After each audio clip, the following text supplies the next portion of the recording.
forward into our future. Together, eliminating poverty, embracing justice, peace, and togetherness. The Global View on Q. Networking Dominica with the rest of the world. The experts are in the house. From Dominica, Canada, the Caribbean, the United States, Europe, Asia, and the rest of the world. Engaging all Dominicans at home and abroad on our agriculture, our economy, our foreign relations, our justice system, our governance, our international competitiveness, our education, our world-class festivals and entertainment, sports, politics, regional cooperation, and much more. Globally positioning Dominica within the Caribbean. Join the conversation on the Global View on Q. Tune in. Call us. Have your say. The Global View on Q. Only on Q95. The big station.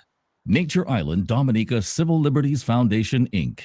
Nidcliff, uniting our Kalinago and Afro-Caribbean nature islanders and friends of Dominica at home and abroad, coming together to help preserve the integrity of Dominica's democracy, human rights, and civil liberties, ensuring free, fair, and competitive elections on a level playing field within a system that guarantees freedom of expression, belief and association, respect for the inalienable rights of individuals and minorities, respect for the rule of law, for free communications media, and free from psychological, mental, and physical abuse of women, minors, the elderly, and young men.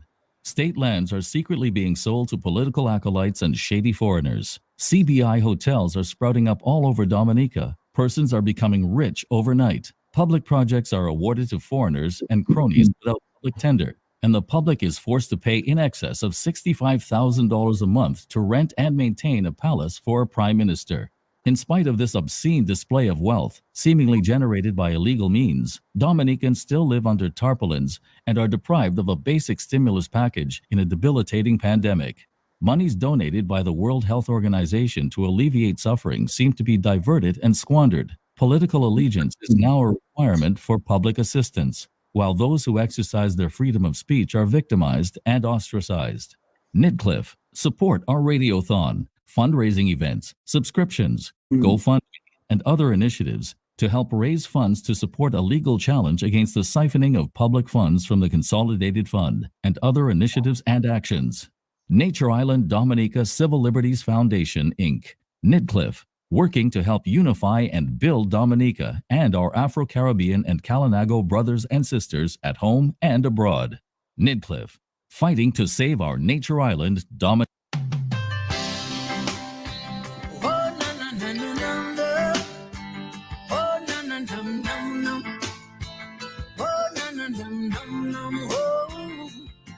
Good evening.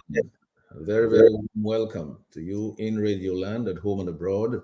This is the Global View on Q. I'm your host, Sheridan Gregoire, Mr. G.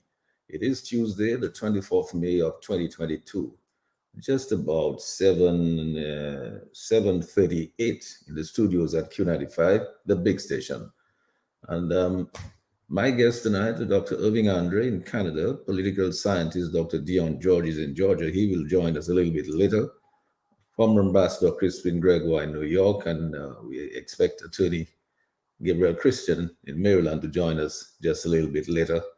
But it is the 18th Tuesday of 2022, and we are reviving the spirit of graciousness, love, peace, prosperity, and unity among our Kalinago and Afro-Caribbean people, as we usually do. We're live on Facebook and YouTube at Q95 FM Radio and at Wise QFM, so please join the Q family, like our page and share our page right now. Get the regular notifications of what's happening and the latest breaking local, regional, and international news and happenings. The big issues remain, of course, and tonight we're talking about electoral reform, talking campaign finance reform, the crisis of governance, crime and unprofessional policing, unaccounted CBI funds, justice for the tear-gassed people of Salisbury, for Dr. Thompson Fontaine, for opposition leader Lennox Linton, and all of the other opposition patriots who have been wrongfully charged with incitement. It is time to challenge the wrongful incitement charges in the court and have them discussed for want of prosecution, isn't it? I think it's about time to do that. After all, these cases have languished in limbo, going nowhere for more than 5 years with no end in sight. As we all say, justice delayed is justice denied. So, electoral reform talk is in the air again for a number of reasons, and so let's discuss it. This is what we're going to discuss tonight mainly. Here are a few of my talking points. Will true and meaningful electoral and campaign finance reform ever happen in Dominica? Is it still reviewed? Is it still viewed by the political directorate as public enemy number one that could ruin their winning legacy? Have they imposed genuine campaign finance reform and have they imprisoned rather genuine campaign finance reform and have they thrown away the key?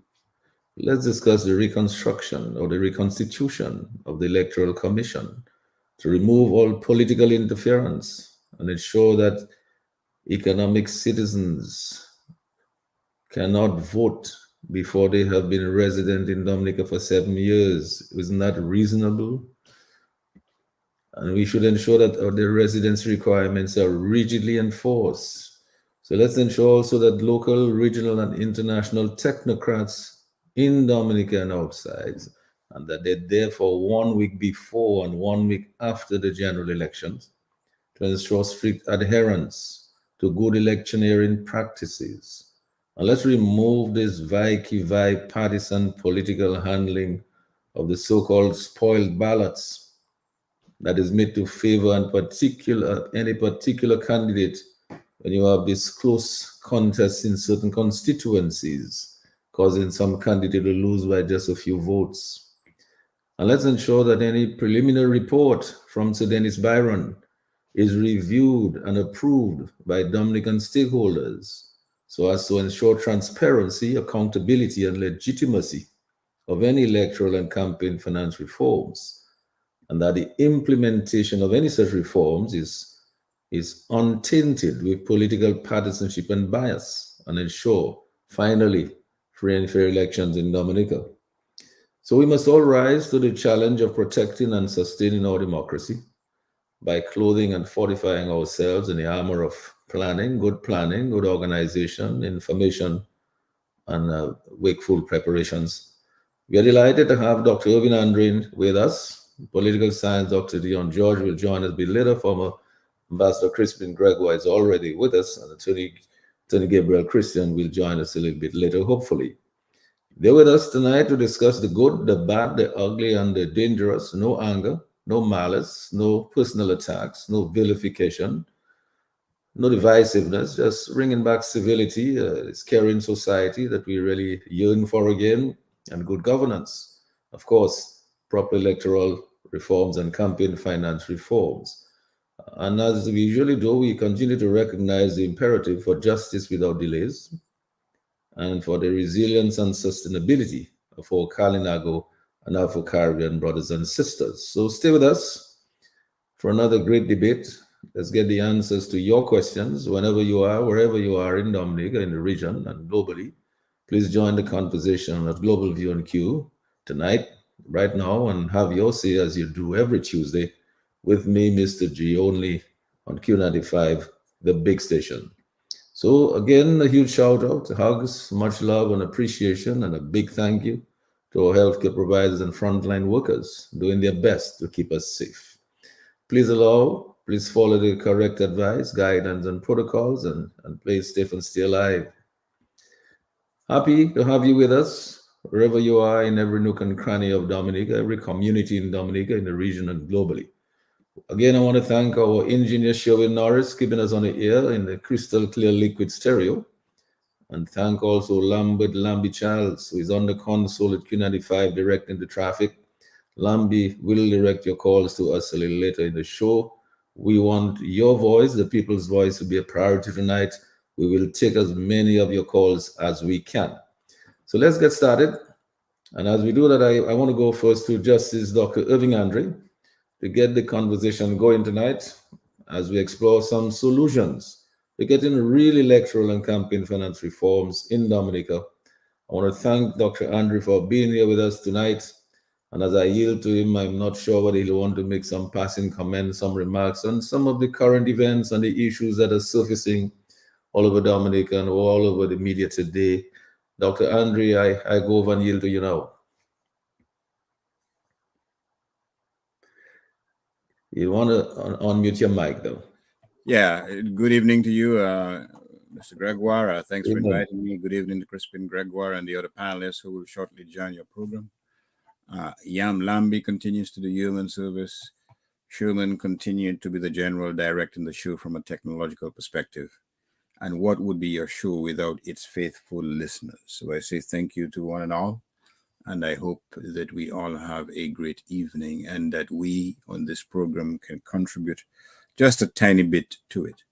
Obviously, recent events have underscored the need for vigilance, vigilance for the rule of law, vigilance for integrity in public office, and vigilance that we should not hesitate to marshal our resources to contribute to the rule of law in Dominica. The whole Choxy business is an unsavory business. It certainly doesn't put our police forces in the best light. On the contrary, if I recall correctly, the information that I have heard, the Antiguan Constabulary have prepared a document after an investigation, which essentially corroborates Mr. Choxy's version of events. And if the information I have heard on radio is correct, it seems that certain members of our own constabulary, even at the highest echelons, played some role in the deceptive narrative that Mr. Choxy came here on his own accord, that he came here because of some tryst he had with some woman. Obviously, the Antiguan investigation has put a lie to that narrative. Indeed, my understanding, and I don't know if it's right or wrong, but certainly my understanding is that Choxy was greeted in anticipation of his arrival at the Cabrit's jetty. And later, there was a false report from the authorities that, in fact, he was picked up in Tatan or something to that effect. If all that is true, then again, it raised concerns that have already been raised about the conduct of law enforcement in Dominica. Certainly, we need no reminding of this. In fact, it's something that we've had to grapple with, and all that, quite frankly, does not augur well for the future. Again, all this brings to our attention the indication, which has been relayed over and over again on your program, Mr. G, that democracy is not some sport where you sit on the stands eating popcorn and drinking a pop, looking at the game. It is a participatory sport. You have to participate in preserving what is there and what is essential and meaningful to you. And obviously, what is essential and meaningful to you includes the whole question of electoral reform, the significance of electoral reform to our democracy. And perhaps let me start my initial comments about the question of electoral reform, because we visited that issue many times. Let me just draw an example, somewhat humorous, but certainly which has significant relevance to what we're talking this evening. On one day, a young lady went to church clutching her Bible. And during the ceremony, I'm not going to say whether it was a priest or pastor, but suffice it to say, the religious person who was conducting the ceremony, he went around and asked each devotee, each congregant, or at least a few of them, tell us which hymn that he or she would like the church to sing.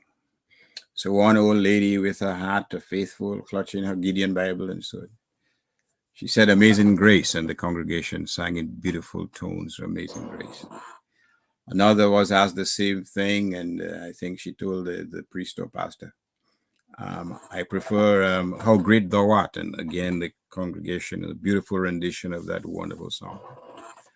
And then he went to a young lady who was sitting there looking somewhat sorrowful, and he asked her, Young lady, which hymn would you like us to sing?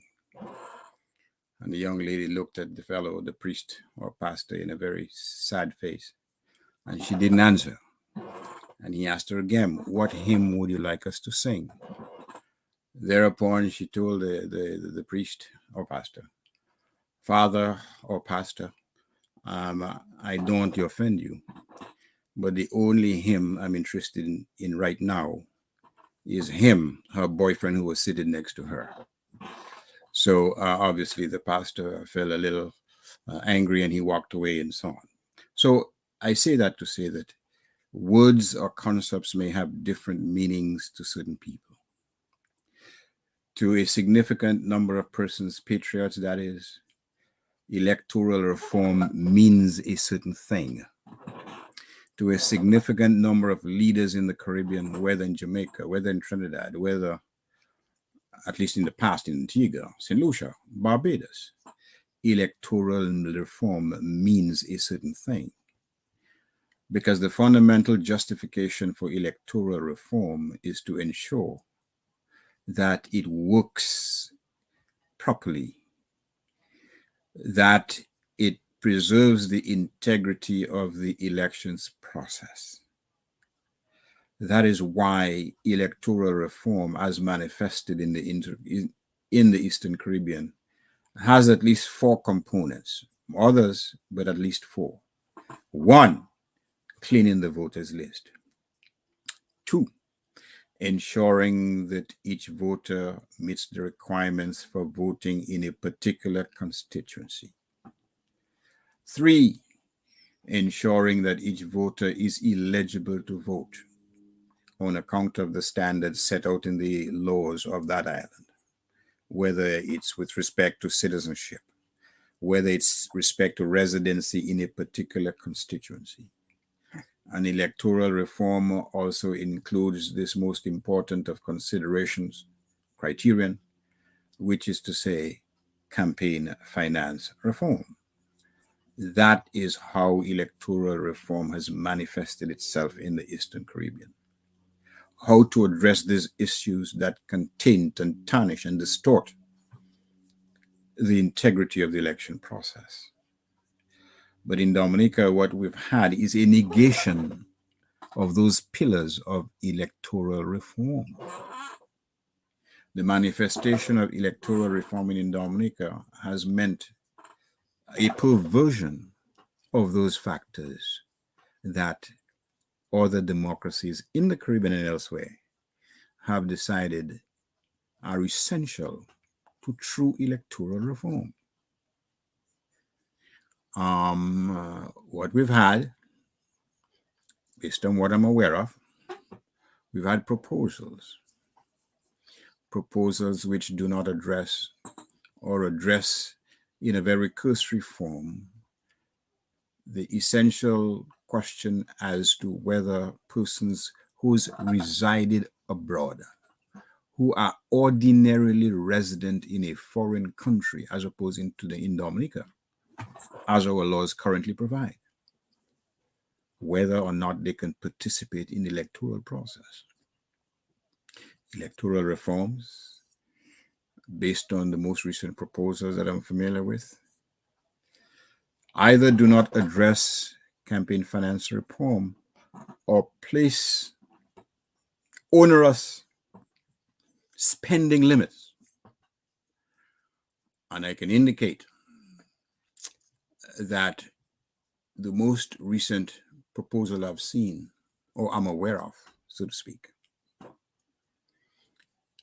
have indicated that the amount of money, the upper limit of money which a party can spend, amounts to hundreds of millions of dollars.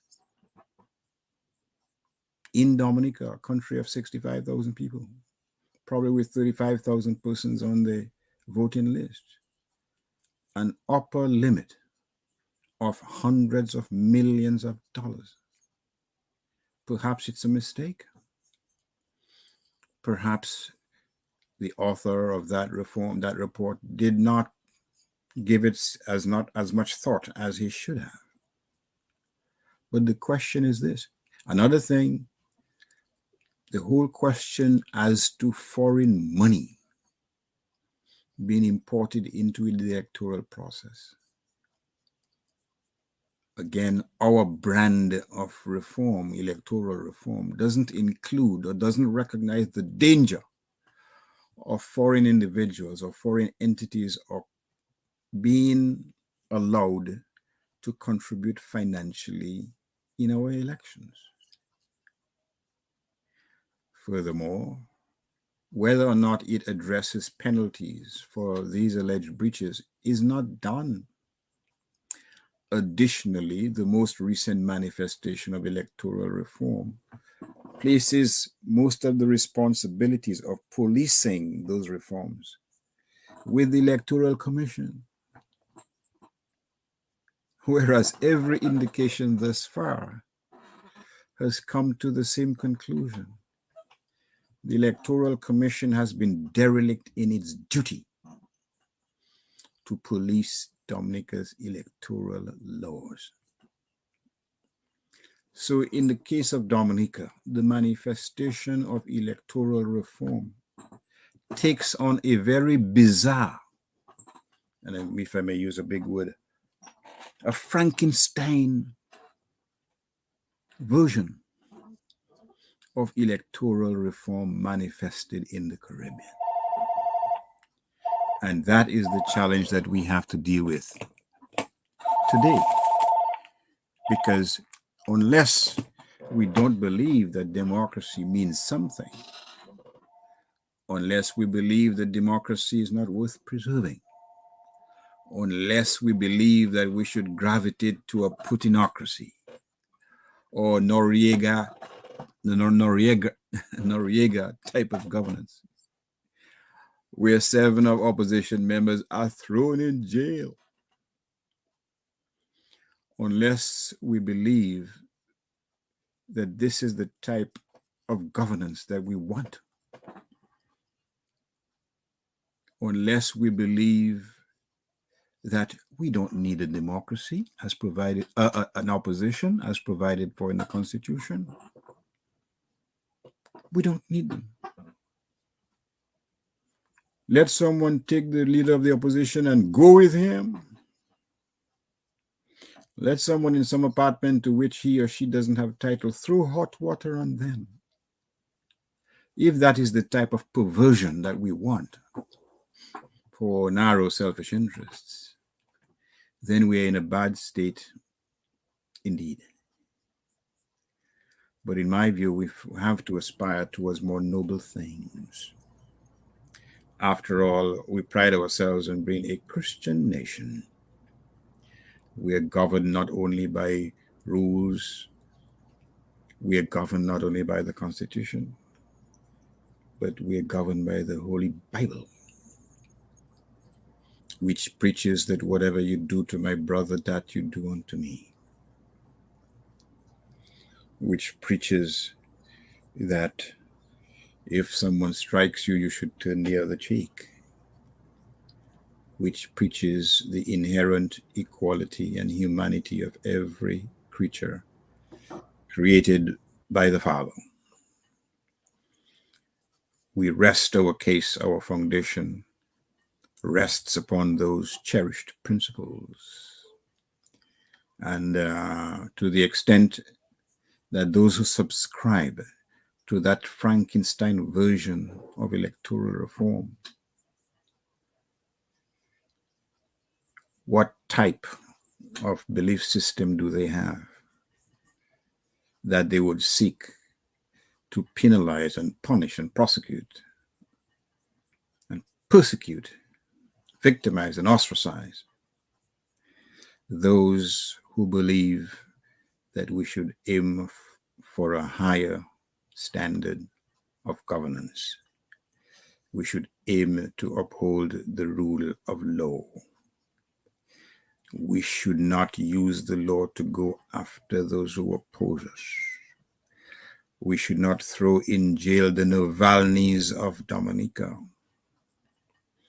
We should not incarcerate for no valid or legal reason those who suggest and those who hold a view which is contrary to our own. And those of us who've been appointed and who receive a handsome salary, at least by Dominican standards, to enforce the law, they also should be held to a higher standard. So we are in a state where we have good reason to reflect and meditate on the rule of law, on the urgent need for electoral reform, because we are building a house based on the tenets of democracy. And we do not want that house, the foundation of that house, to be eaten by termites of a different kind. It is important because the future of Dominica, of your children, those who are coming later on in life into this household of magnificent greenery, mountains and valleys, this cherished landscape. The question is it worth preserving? Or do we leave it in the hands of those who would simply fritter it away, like the prodigal son, but a prodigal son who will have nothing to come back to when all is gone and all has been sold or frittered away for 10 bakes or Johnny cakes? Thank you.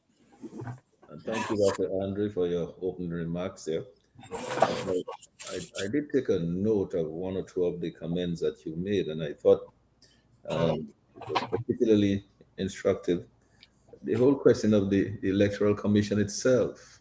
I mean, you were concerned that whether the Electoral Commission itself can be allowed to police the elections, and the experience obviously is that he has not been able to do that successfully.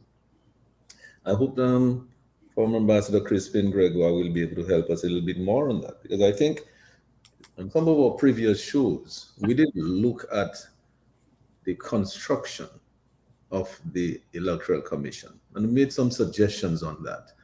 I mean, clearly, we were never convinced that the Electoral Commission, often by itself, as it was currently structured, was able to police those elections successfully in a way that was fair and balanced. We never really got a conviction that that was happening. And so I hope Crispin Gregoire will be able to expand on that, maybe come up with some suggestions, because I think we're looking for some solutions here tonight. All right? And the question of the clean voters list, and remember there was talk about ID cards. One of the things that struck me today, Dr. Andre, is that I'm listening to all the noise that is taking place about these e-passports. And I'm hearing that the Minister for National Security is saying that the government is meeting a lot of that burden of cost for that, which is coming up to significant sums of money, it seems. But yet, the government was not able to make a few dollars available to the voter ID cards for some reason. And we still hear the controversy about these passports. Why the rush? There's a deadline date for this year, but what happens if somebody applies for a passport next year? They will not be issued an e-passport next year if they don't have one now. I'm not sure I understand the rush for this deadline, but even so, I'm hearing about people going to visit specific areas, specific destinations, and say they're going to, to get people registered and to give them their passports. I wonder whether that will not disenfranchise some people who are not going to meet those people on their journeys, on those trips.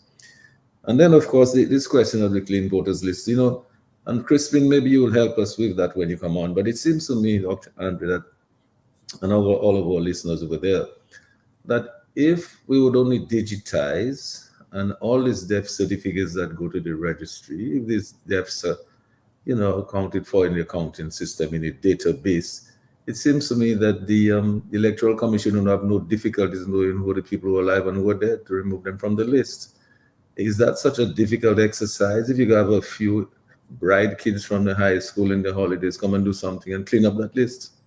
I mean, couldn't that be done? Was this taking so many years about doing that? And the question of yes, Dr. Andre, you were saying something. Yeah, but again, it can be done quite easily. Let's face it, that the Antiguans, on the Attorney General, who's the Dominican actually, in 2003, if my memory serves me right, cleaned up the voters list in 3 months, and they have Right.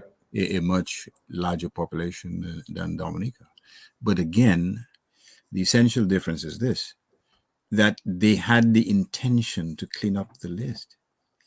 They didn't come up with any quack legal argument that has no justification in any type of country where the rule of law prevails as to why that should not be the case. The whole thing is just bizarre. The whole thing is out of this world, quite frankly. This is the basic tenet or the basic function in terms of preserving the integrity of the list of those who vote, ensuring that they're alive to do so, ensuring that they have met the eligibility criteria to do so. But if you are telling me that the commission cannot do so, then quite frankly, you have to ask, well, why have an electoral commission? Why have an electoral commission? Why don't you just have people line up and appoint Sawa as the chief electoral officer and let them vote?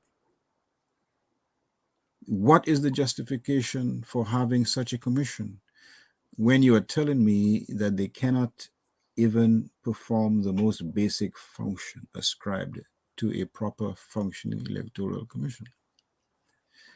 I guess one can argue, well, you can't really blame them. They have their orders and they're taking the orders. But look, I mean, there was a trial in the Ukraine just a couple of weeks ago of this soldier who murdered a 62-year-old Ukrainian. And his position to the court was, I was following orders. After the Second World War, the same type of defense governed. I was merely following orders. But you have a conscience. You can say no. And therein lies the problem of those who say, well, we have to just take our orders. If you find that those orders are immoral and contrary to your sworn duty, then you should have the recognition, you should have the fortitude, you should have the responsibility of saying, I cannot perform, I cannot carry out these orders. If you adopt a posture where your main justification for doing certain things is preserving the electoral legacy of anybody, then you become complicit. And this is why, despite all our criticisms of England and its colonial past, but we have to admire them, we're on the basis of principle. Many persons who've been caught doing things which were contrary to their position of office, they resign. I mean, the only exception, arguably, is Boris Johnson. But resignation is regarded as an integral part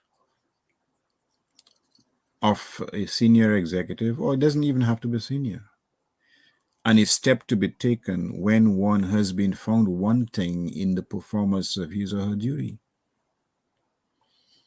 And we criticize the colonizer, but we act in a fashion which is fundamentally contrary to the principles of good governance.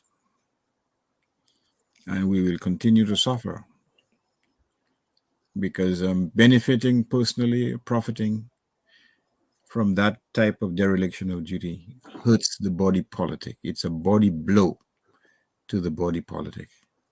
And we're all the worst for it. That's what I can say. Yes, and thank you for that. And Crispin, before I go over to you, I just wanted to make these two final remarks there. Basically, in terms of eligibility, voter eligibility, it seems to me that should be very easy to determine. And then, but we have the other big one, which is this elephant in the room, the economic citizens. We don't know how many of them there are. We don't know whether it's 20, 30,000. We have no idea how many there are. But should they be allowed to vote? Some are of the view that the way our constitution is now, they can vote. But certainly I do not subscribe to the view that people who have just become economic citizens without satisfying residency requirements should be eligible to vote. That's my view. So maybe Crispin, you can help us with that. I just want, before I go over to you, to acknowledge some of the folks, the good folks on Facebook. And I can see already we have Lucille there, Lucille Roy, and Veronica Pascal, and Michael Alexis. And let's see who else we have here. We have Chris Bogonou and Hermine Leblanc. Hermine Leblanc is also there as well. And Catherine George is there. Everlasting Peter is there. So there are quite a few people. Or Jennifer Milton is there. We'll acknowledge some more of you a little later, but thank you for being with us tonight. If you have any comments and you write them, we'll try to respond to your comments as best we can as we go along, certainly, but I invite you to call in and have your say as we go along this evening. Crispin, could you help us a little bit further in our discussions on this? Because I just find that some of what we're hearing and what we're not hearing, in fact, is a bit disturbing. Your thoughts? Yeah. Good evening, Sheridan, Mr. G. Thank you for inviting me to this panel. And let me say good evening also to fellow panelists, Justice Andre, and hopefully our two other colleagues, Attorney Gabriel Christian and Dr. Dion George, who hopefully will join us. Let me shout out to Lambert Charles and Sherwin Norris. Thank you very much for being here tonight. I want to say hello to the listeners to the Global View in Dominica, in the region, and in the Dominica diaspora. And of course, I should say hello to the Facebook followers. And let me start by saying that Mr. G, both you and Justice Andre have given valuable background to electoral reform governance and its related principles. So you have set the stage for a very interesting discussion, and you've also raised some issues that you would like me to look at, or at least illustrate. I should start by saying that one of the most pressing issues in the Dominica body politic is electoral reform. I think everybody agrees on that. Even the ruling party accepts that electoral reform is indispensable to future stability of this country. And that is why I believe that after the recommendations of the observer missions over time, and most specifically the observer missions for the 2019 elections, a decision was made for enlisting the services of Sir Dennis Byron to help Dominica deal with what I call deficiencies, significant deficiencies in its electoral machinery and process. And Dr. Andre has highlighted some of those things. And I think it'll be important to at least say and mention what those things are, so that we get some clarity on that. But before I do that, I wanted to bring us back a little bit to 2018, 2019, when there was significant activism around electoral reform and the pursuit of it, with the hope that we would have that in place before the election that happened in 2019. And I have to salute the activism of the Concerned Citizens Movement, which was very, very targeted. And of course, they faced the wrath of the Dominica police with tear gas that was unleashed on them. And also the tremendous work led by the Dominica Business Forum, the electoral reform effort must be commended. And what was most significant about that, they were able to build a broad coalition of civic groups, including the Dominica Christian Council, the Waterfront and Allied Workers Union, the Dominica Bar Association, the Dominica Association of Evangelical Churches, and the Dominica Public Service Union. So the civil society, for the first time maybe in our history, undertook a significant effort towards ensuring that democratic process is respected and is realized, and that electoral reform, so that we could have a level playing field, would be in place. But that was not to be.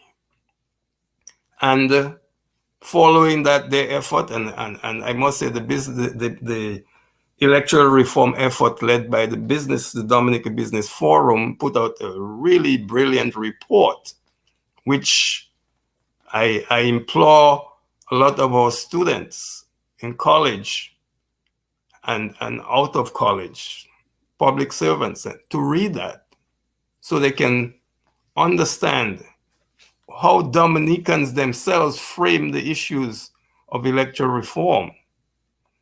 So I needed to highlight that. Many things happened in the lead up to that election. The activism that I mentioned about engendered a response from international institutions of which we are part.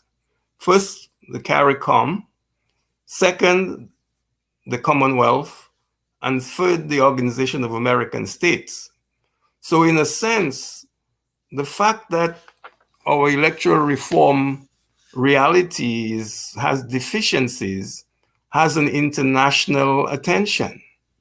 And consequently, that international attention did make representation to the government of Dominica. And what came out of that was the joint mission of the OAS, Commonwealth, and CARICOM, which visited Dominica in August of 2018, or 2019, rather.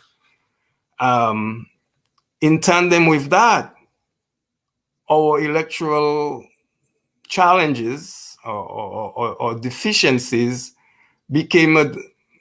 was discussed at the Organization of American States before the full membership of the OAS. So you can get a sense that it was not just focused to the geographical space of Dominica, but the international community began to get a flavor of the deficiencies that we have. Now, notwithstanding, Dominica is a signatory to the Inter-American Democratic Charter of 2001, which lays out broad principles for what democratic process is in a multi-party system. We also, by joining the Commonwealth, acceded to Commonwealth values and principles about electoral governance and reform. And so those are broad guidelines that we have to follow by being members of those two institutions, the OAS and the Commonwealth, and the third one, the United Nations. So there are commitments that we as a country have made that we need to follow. I must say that it was quite disheartening to hear the foreign minister of Dominica before the OAS back in 2019 saying that we've always done what we do now as historically, and therefore there's really nothing wrong with the system in Dominica. Well, I beg to differ with that because the successive electoral observer missions have told us what are the things that are wrong that need to be addressed. And just to highlight a few of them, and these are things that I hope that Sir Dennis Byron has taken into consideration. Now, I'm told that Sir Dennis, while he was appointed as the sole commissioner to help the Electoral Commission, he's being aided by technical people from the OAS and the Commonwealth and CARICOM. So I hope that's the case, because it shouldn't. The fact that the one-man commission was established has grave concerns. But more than that, we started off on the wrong foot, and that is, it was supposed to be the Electoral Commission to engage Sir Dennis Byron. That was not the case, and so that was the first step that occurred in that whole démarche. And then we are waiting now, and I believe that any month now, because we almost into June, we will probably get that report will be tabled before the Electoral Commission. It's my hope that the Electoral Commission will take the lead and not be a second fiddle in this, because that's their responsibility. And Justice Andre, you raised a very important point, and that is, do we need an Electoral Commission that's not doing its work?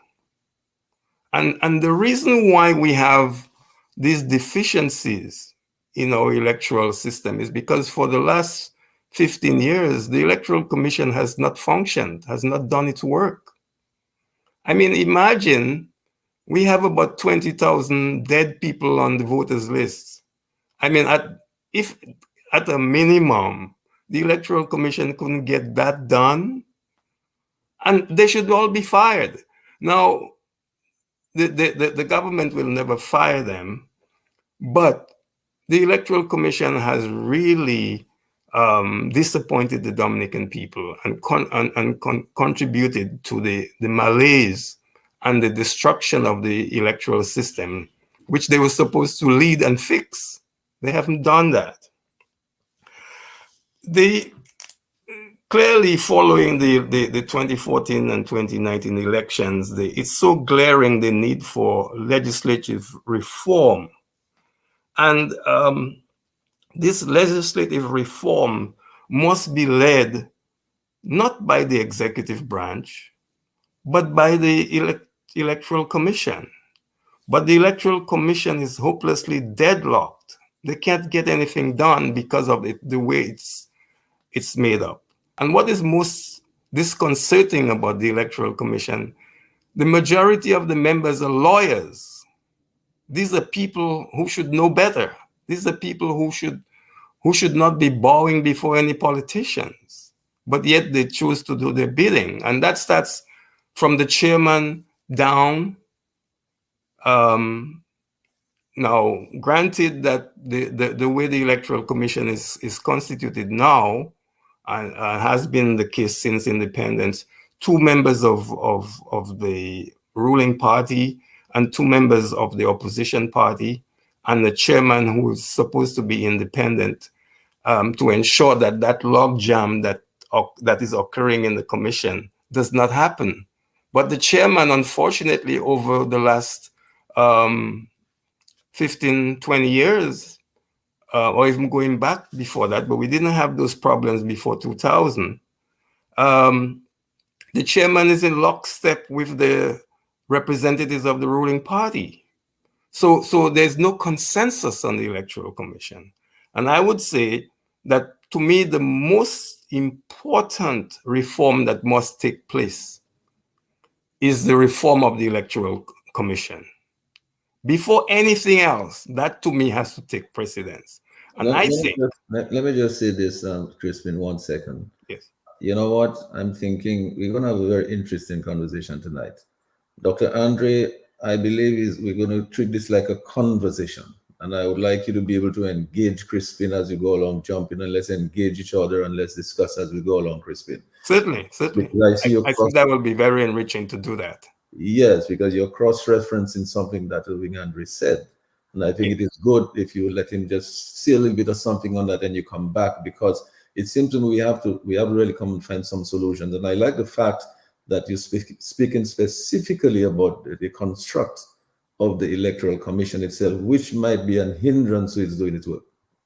It's a huge hindrance, and Sheridan, while I think we are speaking specifically of the Dominican context, of course we can look to what other countries have done to deal with that, and the country that comes closest to our situation that has addressed that problem is Jamaica. That's right. What the Jamaicans have the identical situation that they had, the identical situation that we have, and that they have two parties, a two-party system. They had the exact makeup of the Electoral Commission: 2 members of the opposition, 2 members of the ruling party, and the chairman. And they were having that same logjam. They could not get the work done. So what did they do in their reform? They did carry out electoral reform over a period of time, particularly in the 2000s, from 2006 up to 2014. They amended the electoral legislation and they brought it under what's called the Representation of the People's Act, and they dealt with that. And what they did, they still have the 2 members of the 2 parties on the commission and the chairman, but they also made the director of elections, what we would in our setting, the chief elections officer, as a full member of the commission. And then they brought in civil society representation on the commission of 4 people, so that when it comes to voting on the commission, any voting that has to be done will involve those 4 people that from civil society who were appointed. And so they democratized the Electoral Commission. And I think that's a good model for Dominica to look at. What do you think of that, Dr. Andre? Your mic is muted. You need to unmute. It's an excellent development. But here is the fundamental difference. They were scrupulously looking for ways to ensure the integrity of the voting process. And they felt that having 4 representatives from civil society, in addition to all the other 4, 2 appointed by each of the 2 main political parties, that at least would give them a semblance of impartiality and would inject a degree of integrity into the system. They had a commitment. That was a goal. Compare and contrast that to what obtains in this thing. If our goals are different, if our goals are just to perpetuate the incumbent in power, then you can understand why we would never have that type of reform in the system. You see, it's not just reforms per se that's the problem. What is more important is what is the justification for having those reforms in the first place? To preserve the integrity of the system, to ensure that everyone has a fair opportunity to contest the elections and to be elected, a fair opportunity, not where one side can spend without any limits, not where one side can allegedly engage in treating or bribing, not in a system where one side, quite frankly, engages in activities that vilifies, victimizes, persecutes the legitimately elected member or members of the opposition. So you have to be committed to that process. Otherwise, you will never undertake the reforms that the Jamaicans... Look, we are in this state not because of lack of example, not because of lack of precedent, not because we cannot think or imagine what would be the appropriate steps to take. As Crispin has so eloquently stated, we have benefited from reports by NGOs, civil society right here in Dominica, persons who otherwise would be tending their flock, take time off to tend to the well-being of the nation and so on. So it is not because of an absence of recommendations which would preserve the integrity of the system. In fact, we've had a surfeit of recommendations, and yet we continue to be in this situation, unlike virtually every other Eastern Caribbean country. Continue, Crispin. Well, in tandem with that, Mr. G and Irving, Andre, the four people in the Jamaican model who were appointed from civil society, first of all, they are experts in their field, and many of them are people who have had accomplished backgrounds in law. They have to be agreed jointly by the Prime Minister and the opposition leader. So the accountability is built in there.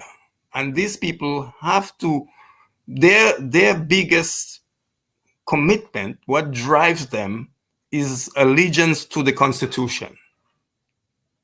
That is an important part of this. Now, these people who serve on the Electoral Commission, it's as some people say, it's a creature of the Constitution, but they're not abiding by it at all. Or at least the majority of the members of the commission are not. So let me say that the other thing about the commission is that the commission does not have financial independence provided by statute. And that's something that it must have, because it cannot just depend on assurances by the Minister of Finance. Now, I'm talking here about the long term. I'm not just talking for now. I'm talking about reforms that will take us for the next 50 years at least, or even the next 20 years. But we have to fix this thing before another election. The other, so the commission is a huge problem. You already alluded to campaign financing. Before you move on to campaign financing, Crispin, yes, the independence of the commission has to be guaranteed. The financial independence of the commission is imperative. One of the questions that I have, and I certainly agree that the makeup of the commission, I believe that the persons who are appointed, who are non-political, who are agreed on by both the opposition and the party in power, these experts, I think there should be a dominance of those numbers in there. Because in fact, you remember that the political parties are the ones that have an interest in the election. They want to win. They're not necessarily interested in free and fair elections. They just want to win. Therefore, the experts and the persons, what they want is to have a system that is free and fair and get free and fair outcomes. I'm wondering, in fact, whether the political representatives need to even vote on some major issues. That whether in fact it should not be only those persons who vote on those major issues and leave of course, the political representative could participate in a very integral way in ensuring that what you come up with is something that they're going to vote on. And I'm just wondering whether in fact they absolutely need to be voting parties, voting members of that. I just thought I'll put that in there. And then I certainly believe that there should be a line item in the budget which provides for the commission, as you said, in terms of its financial independence.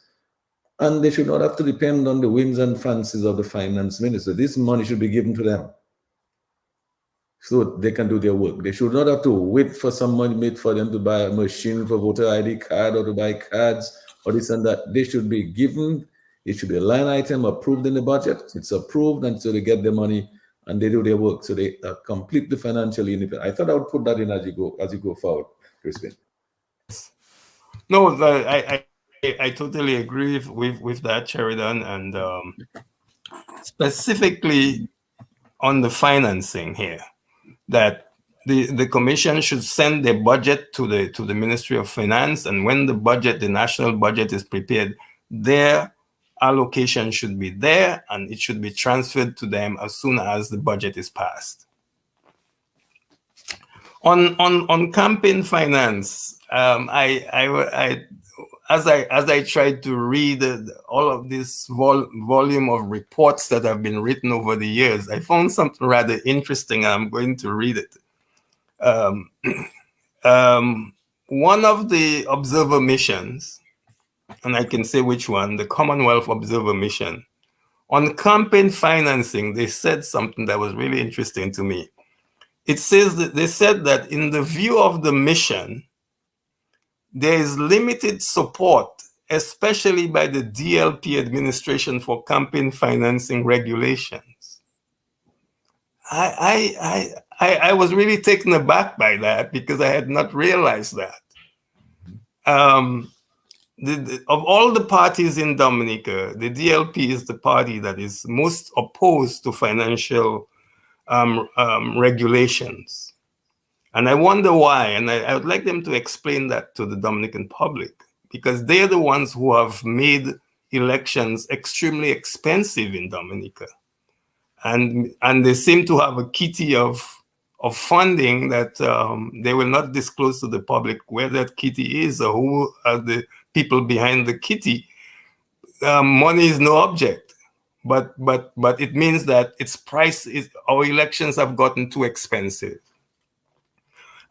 Interestingly, on that same vein, the mission says something interesting about the opposition party, which I also found interesting because I wasn't aware of all of this. It said that while the mission has not made any firm recommendation on the financing question, they're leaving it up to the Dominican people to decide that. They're saying that they invited Parliament to consider the proposal of the opposition United Workers' Party, which either prohibits or limits foreign funding of domestic political parties from companies not registered locally or from persons who are not citizens of the Commonwealth of Dominica. Now, I think that's a very interesting principle here, which frames the discussion now. It really brings it local. So no money should be coming from companies that are not registered locally, and no money should be coming from persons who are not citizens of the Commonwealth of Dominica. Well, what are your thoughts on that, Dr. Andre? Because the two things that Crispin is saying there. He's saying, one, that the Labour Party appears not to be interested in campaign finance reform that would regulate the financing that is coming into these campaigns to these political parties. And two, it's saying that they don't seem to be interested in limiting or in any way barring foreign funders from coming into the picture.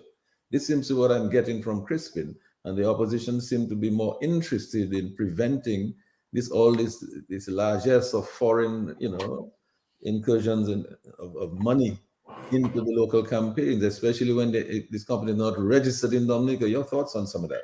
Well, the fact of the matter is that every democratic country, with the exception of America, because the conservative Supreme Court of the United States, they are basically rewriting many of the laws which have been fought for over decades, quite frankly.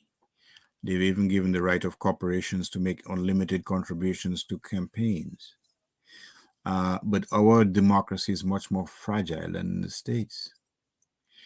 If we have a situation in terms of electioneering, where any foreigner, irrespective of his background or her background, irrespective of whether or not he's a fugitive or she's a fugitive, irrespective of the motivation of that person, can contribute limitless funds in our elections, then it raises the questions. Why have elections in the first place?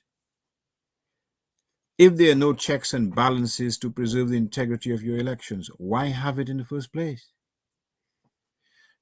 and we have to care. Someone just sent me a message saying that we don't care. And let me parenthetically say hello to Everlasting Peter, a Canadian, a Dominican resident in Western Canada, former Calypsonian, patriot. If we don't care about the integrity of that process, then quite frankly, why do we even talk about having a democracy? There are certain basic things that you look for in a democracy: free and fair elections, the right of every citizen to participate, every qualified voter to participate in and not in elections. Last time I was in Dominica, a well-intentioned person met me and was telling me, the government has found creative ways to keep themselves in power. But that is the type of euphemistic language we resort to when we know that what is being done is an abomination of those democratic traditions that we've held close to our heart. You see, so we can camouflage the reality in as much beautiful language as we may choose. We may even spray perfume on it, but it still stinks to high heaven. It's up to you, Crispin. Yeah. Well, Yeah. further. Yeah, but Crispin, let me just add this though. Yes. Let's be specific. We've been hearing about some people, unsavory names because of what they've done, who have been issued these diplomatic passports, who seem to have acquired billions. Are we saying that it's okay for Maduke, for example, to give us, 1 billion of all of the billions that she found a way to store somewhere? Or Montferrat, who sanctions Buster, who may, we don't know how much money he has stored from whatever activity that he engaged in. Is it okay? What with their interest in putting a particular government in office? Who are they? What are they involved with? So I'm saying that there's too many people of unsavory character who may not have the best interests of Dominica, because by their actions we can say that. And so why should we allow them in our elections to be able to just come and fund any one particular government? There must be a reason why they would do that, favor one over the other. And then there's all these people who are the wholesalers of the passports out there. Sometimes we don't hear much about them, but how much money are they accumulating over there? Are they also interested in funding? Do we want their money to... Crispin, let me go over to you again. Well, certainly, I think that already we have a framework that's emerging as to what is acceptable practice for financial regulations, and if, let me say, if Sir Dennis Byron's recommendations don't address these deficiencies, then we have a problem going forward. But I hope that, just like I said before, that the Electoral Commission must be number one. Number two is campaign finance, in my view. And we have to get foreign money out of our elections. The Commonwealth Observer Mission, they mentioned something for greater accountability, like Dr. Andre was saying. And they mentioned the institution of the IPO, the Integrity in Public Office, that entity was established by law to be part of the accountability for campaign finance. But I think that one is a weak one, because you're for those people who followed closely what happened to the Integrity in Public Office entity or institution, it was emasculated by removing the civil society people on it. So right now it's a shell. So it certainly could not serve that role of holding accountable politicians and how much money they spend. So there has to be some mechanism for holding people to account on how much money they spent, and they need to submit a report to the Electoral Commission on how much money they spent, and not bamboozle us with all kinds of information that is not relevant. So there has to be a check and balance on this, on campaign finance. The other thing that is an important other problem is the incumbency advantage. That needs to be addressed, but most specifically is the role that public servants are playing in partisan politics. Everybody in Dominica supports a party. But when you're a civil servant, you work for the people across party lines. You work for everybody. And therefore, to be brazenly campaigning and using the vehicles of the public service and using the mechanisms of the office that you work with for political advantage to the party that's in power is totally unacceptable. And the Public Service Commission should have a mechanism for punishing people who do these things. But then the Public Service Commission is itself compromised. So you're beginning to see that the electoral reform agenda is not just about the electoral system, but it has the broader mandate that we have to address, and that is how the public services operate, how the police behaves. And let me just say about the police. The police has behaved in the most despicable way as far as electoral politics is concerned, because they have transformed themselves into an armed wing of the ruling party. When people are campaigning for electoral reform and you fire tear gas on them for no reason at all, it wasn't an unruly meeting that faced the volleys of tear gas. I was there, so I can speak very well about that issue. And I must tell the police that their behavior is noted at the Human Rights Commission and the Human Rights Committee in Geneva and the Human Rights Council. They know about that. I was stunned to read for myself what the Human Rights Committee said to Dominica in 2020 in Geneva. They know about these things. You can't hide the police, and you better clean up your act, because you might find yourself facing crimes against humanity before the court, right? The International Criminal Court. We are a member of the International Criminal Court, and therefore the police must begin to pay attention to their conduct, especially if extrajudicial killings and the brutalization of politicians, especially those on the opposition side. So we have that, and then we have things that has never happened on our constitution, Dr. Andre. Like, for example, the electoral laws of Dominica calls for a boundaries commission. That has never functioned. That has never worked. The boundaries commission is supposed to look at the boundaries and say whether they are outdated, and a fresh delimitation of the exercise to be done when the boundaries get too big, when the constituencies get too big. You take like a Roseau North, for example, compared to, let's say, Grand Fond, Rivière-Syriac, that constituency. In terms of size, there's a huge imbalance.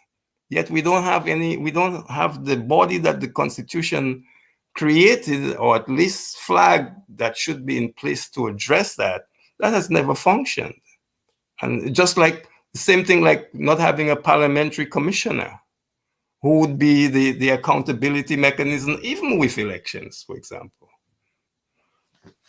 Then that takes me to the voter register. That is just before you go to the voter register, just want to alert Lambi that about 9 o'clock, we will go over to him to take a short break and to take some calls from our listeners. And I just want to acknowledge also, Crispin, that we have a number of other people who have joined us on the Facebook.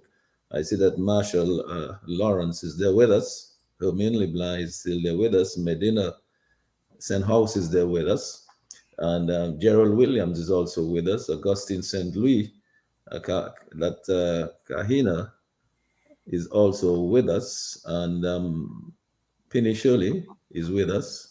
Marshall Lawrence is also with us. Shirley Allen is also there with us. And Paul Patterson is also with us. Bernard Arlene, of course. So there are a number of people joining the conversation. I want to acknowledge you and thank you for joining us here tonight. And you have many comments which we'll attempt to get back to a little later on. But certainly we invite you to call. And at 9 o'clock, we'll take a break. And then we'll invite your calls. And Lambi will give us to take our calls from 9 o'clock, Lambi. All right, Crispin, let me just go back over to you. Okay, well, I thank you for keeping me focused on time. Yes. There's a lot we can cover, and I welcome all of those on Facebook. I know the name Marshall Lawrence. He was my classmate in high school. Voter register. That one is we have more. You know, all I want to say is that we have too many people on that voters list. We have more people on that list than the total population. So that tells you a huge deficiency right there. Voter ID cards. I don't even have to say that much. Everybody knows that problem. But here's what disturbed me. I wasn't in Dominica for the last election, but I was told, people came up to me when I did visit last year, and they said to me, they voted on dead people's names. Can you imagine this? People, they owned up and said they voted on dead people's names, and they voted more than once in different constituencies. Because you can just show up and say, I'm Crispin Andre, and if that name is on the list, in any of the constituencies, Crispin Andre will vote. Well, Crispin, I always thought that we looked alike. I come to think of it. No, I'm not going to lie. I think so. Let me acknowledge before you continue, Mona, my friend from New York, who's listening and taking time off from her lobster dinner. Continue. Okay. So one, I don't have to belabor the point about voter ID cards. And just two more things that are important still here. One is the media access. The critical need for a code of conduct of the media, especially around elections, so the Electoral Commission should at least have recommend to Parliament to pass, even just for the period of the elections, equal access of all political parties and independents who are running to all the media, especially state media. Until we address that, what we will have and what we continue to have is, some parties on some stations and not others. I think we have to address that. All political parties and independent candidates running should have access to the media in that time period, with no discrimination whatsoever. Then there's the issue of women in politics. We don't hear a lot about that. We see more, well, it's admirable we have more women in politics now, but I think we need to get a little further along on that tangent. First of all, on the Electoral Commission, there are no women. Yet, more than 50% of the population are women. That's something that really needs to be addressed. And I'd like to see more women in electoral politics. And things like how we count the votes, the discretion that returning officers have about whether the intent of the voter. There's a lot of spoiled ballots that we get every election, and sometimes people make a cross as opposed to an X.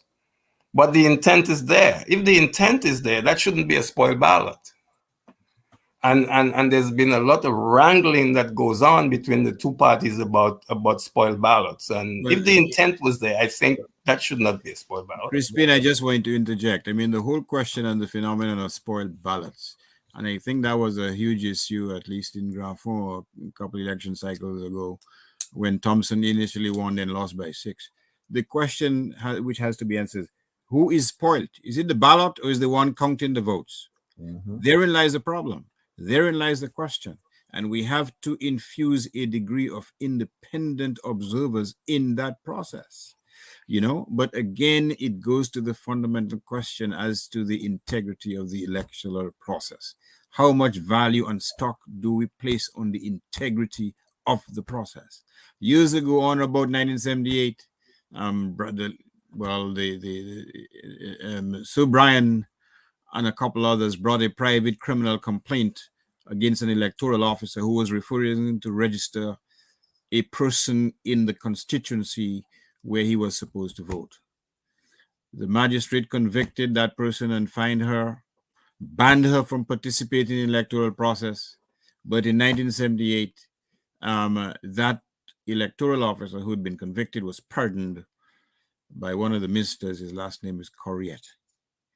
But not even that you can do, because you will have arguably a DPP who is just minding her business, stepping in to withdraw that prosecution.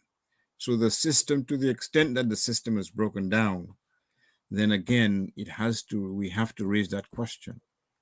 Who are we fooling by having an independent electoral commission?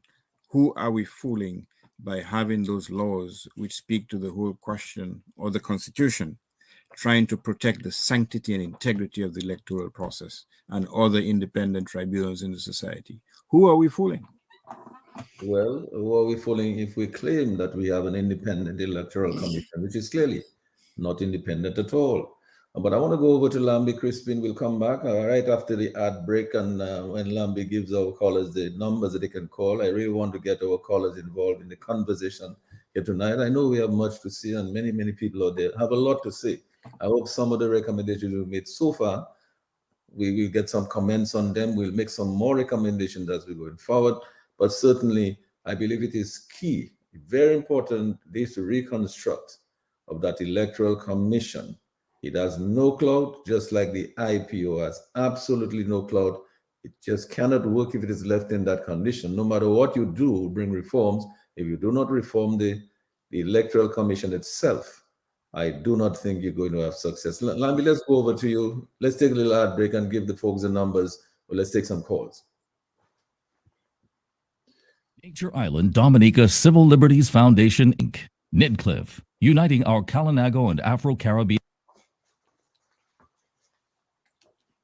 Nature Islanders and friends of Dominica at home and abroad, coming together to help preserve the integrity of Dominica's democracy, human rights, and civil liberties, ensuring free, fair, and competitive elections on a level playing field within a system that guarantees freedom of expression, belief and association, respect for the inalienable rights of individuals and minorities, respect for the rule of law, for free communications media, and free from psychological, mental, and physical abuse of women, minors, the elderly, and young men.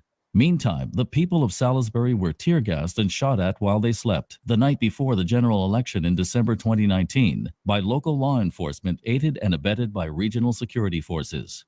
Patriots appear ready to take the biggest step to fight this cancer that is ravaging every organ of good governance in Dominica. Patriots appear ready to join the legal fight to have the highest court in the region decide once and for all if Dominica should continue to operate as a rogue state where the state's coffers may be starved while secretive accounts in unknown places are filled to the brim with taxpayers' money. Nidcliff, join the fight to save Dominica from this malevolent cancer. Make your contribution, however modest, to support the legal challenge to account for Dominica's millions. The law is on your side. Every patriot should be on your side. Nidcliff, support our radiothon, fundraising events, subscriptions, GoFundMe, and other initiatives to help raise funds to support a legal challenge against the siphoning of public funds from the Consolidated Fund and other initiatives and actions. Nidcliff, Nature Island Dominica Civil Liberties Foundation, Inc., working to help unify and build Dominica and our Afro-Caribbean and Kalinago brothers and sisters at home and abroad. Nidcliff, fighting to save our Nature Island Dominica. Nature Island Dominica Civil Liberties Foundation, Inc., Nidcliff. uniting our Kalinago and Afro-Caribbean nature islanders and friends of Dominica at home and abroad, coming together to help preserve the integrity of Dominica's democracy, human rights, and civil liberties, ensuring free, fair, and competitive elections on a level playing field within a system that guarantees freedom of expression, belief and association, respect for the inalienable rights of individuals and minorities, respect for the rule of law, for free communications media, and free from psychological, mental, and physical abuse of women, minors, the elderly, and young men. Some reported $4 billion from the sale of Dominica's sacrament of sovereignty, our citizenships, are alleged to have been deposited in mysterious foreign bank accounts controlled by two men, a shady Lebanese operative and a lead policy director. It is alleged that from this fund, the authorities have illegally and corruptly paid the way for thousands of Dominicans living abroad to travel to Dominica on the eve of general elections to vote strategically to help keep their government in power. Even worse, this money, which should have legally been deposited in the consolidated fund, has allegedly been used for every purpose imaginable for the sole goal of allowing government to remain in power. As a result of this illegal diversion of state funds, which is publicly acknowledged, Dominicans have been economically brought to their knees, while large buildings whose ownership is unknown are sprouting all over the country. Our architectural heritage is being desecrated. One party mysteriously erects an imposing headquarters in the city. Foreign artists are paid hundreds of thousands of dollars to hold partisan concerts in Dominica. Support our radiothon, fundraising events, subscriptions, GoFundMe, and other initiatives to help raise funds to support a legal challenge against the siphoning of public funds from the Consolidated Fund and other initiatives and actions. Nature Island Dominica Civil Liberties Foundation, Inc., Nidcliff, working to help unify and build Dominica and our Afro-Caribbean and Kalinago brothers and sisters at home and abroad. Nidcliff, fighting to save our nature island, Dominica.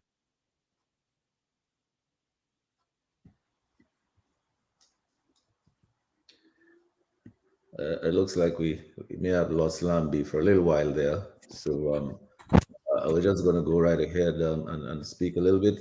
Yes, well, what I wanted to do, Sheridan, I just have two more points before we go to calls. Yeah, but I was hoping that, well, since Lambi is already, we'll come back to you after the calls. Lambi, can you take a couple of calls if you have some people on the line now, given the numbers?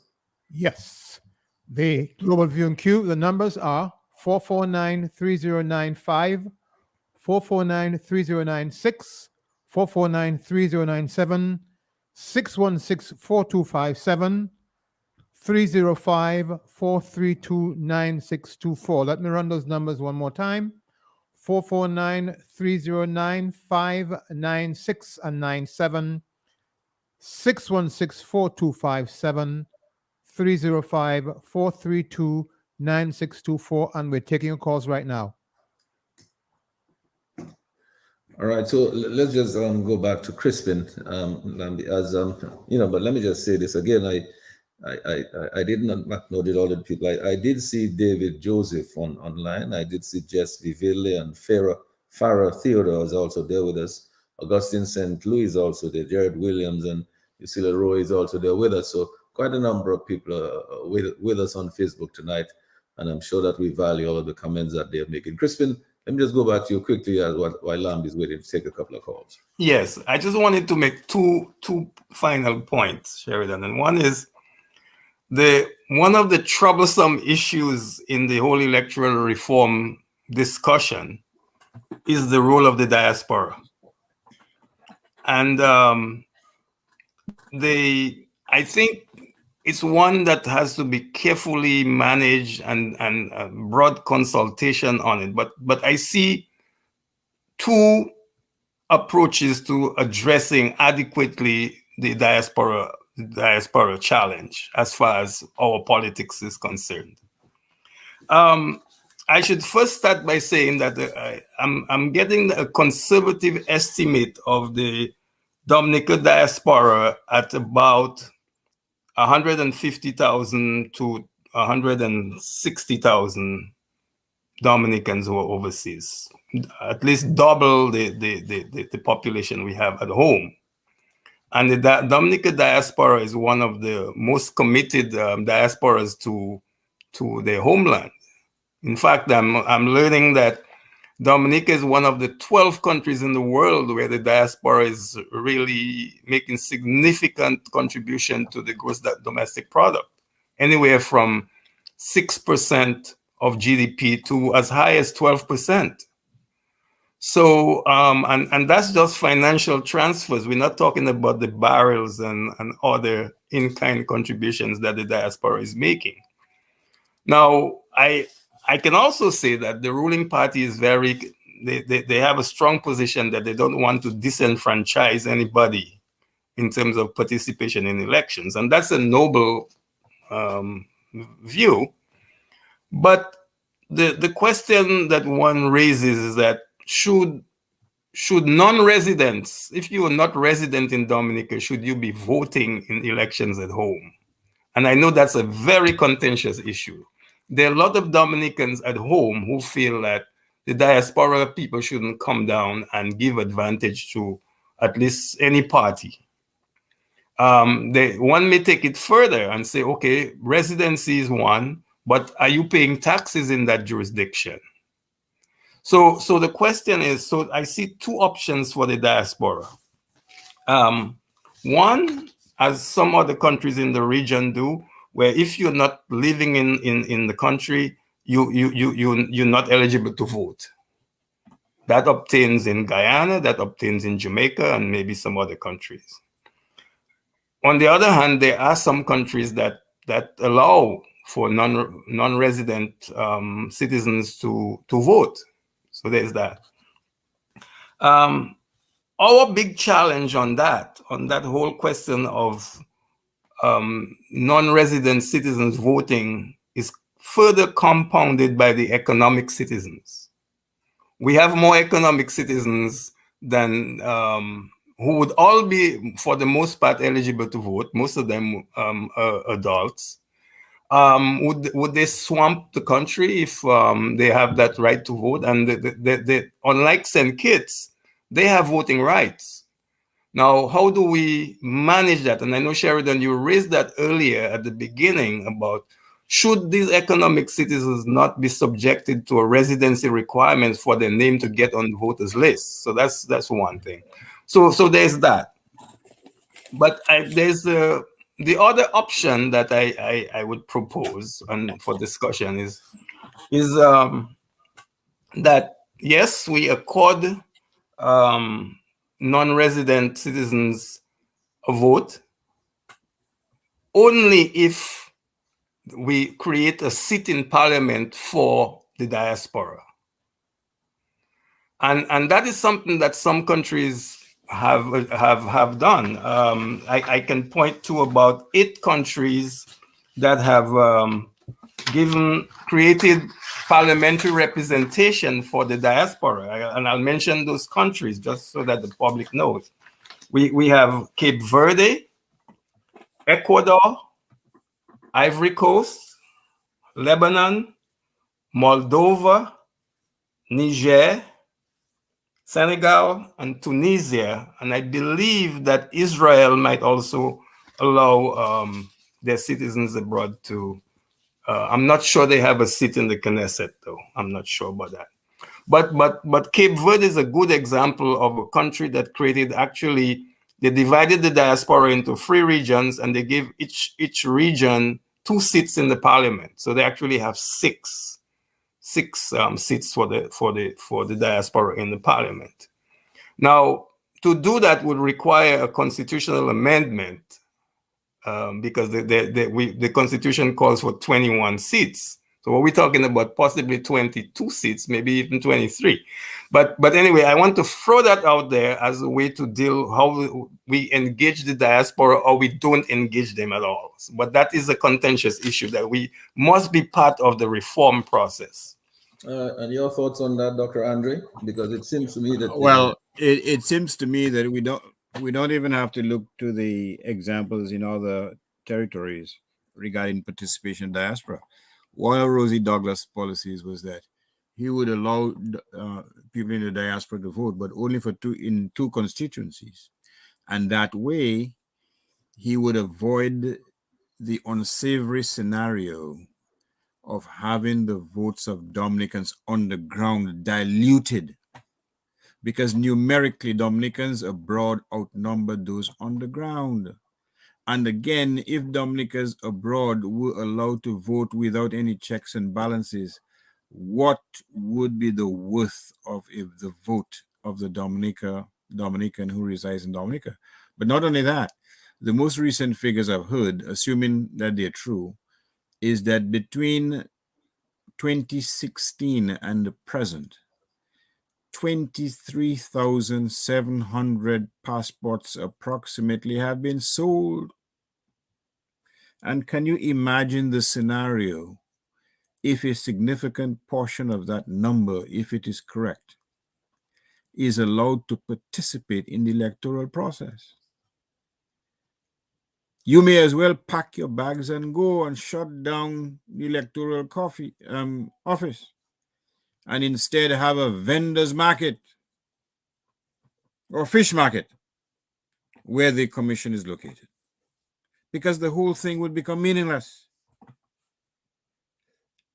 And that is why those who question why this sudden rush for electronic passports, they have a right and justification to ask. The question is, would such passports facilitate the voting by Dominicans abroad, particularly economic citizens?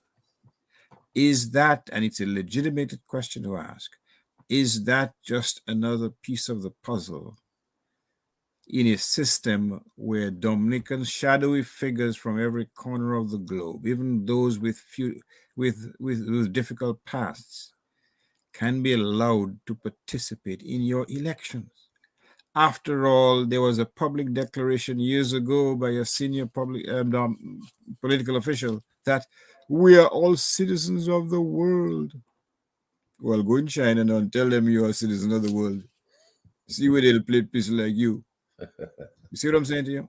Yeah. Go and do it. Right. You know? But it looks like we have opened the doors of citizenship and we have basically said open sesame. Everybody can come.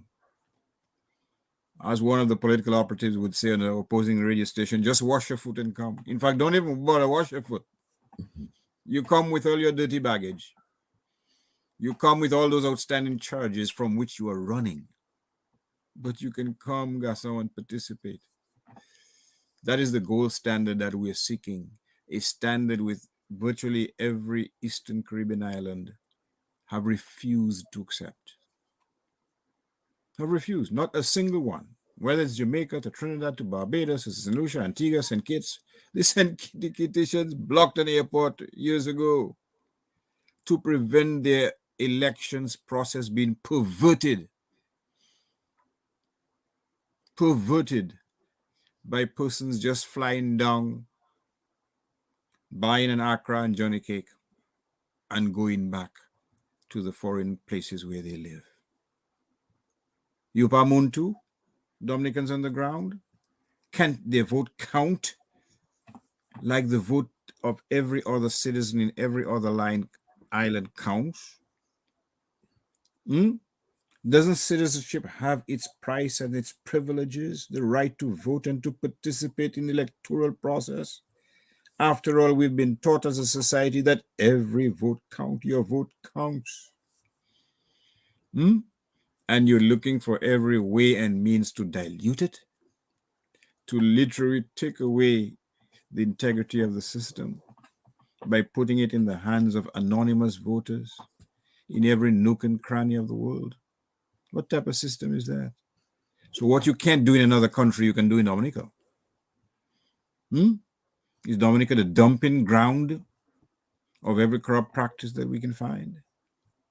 Is that the essence of nationhood? Is my question to you, Mr. G.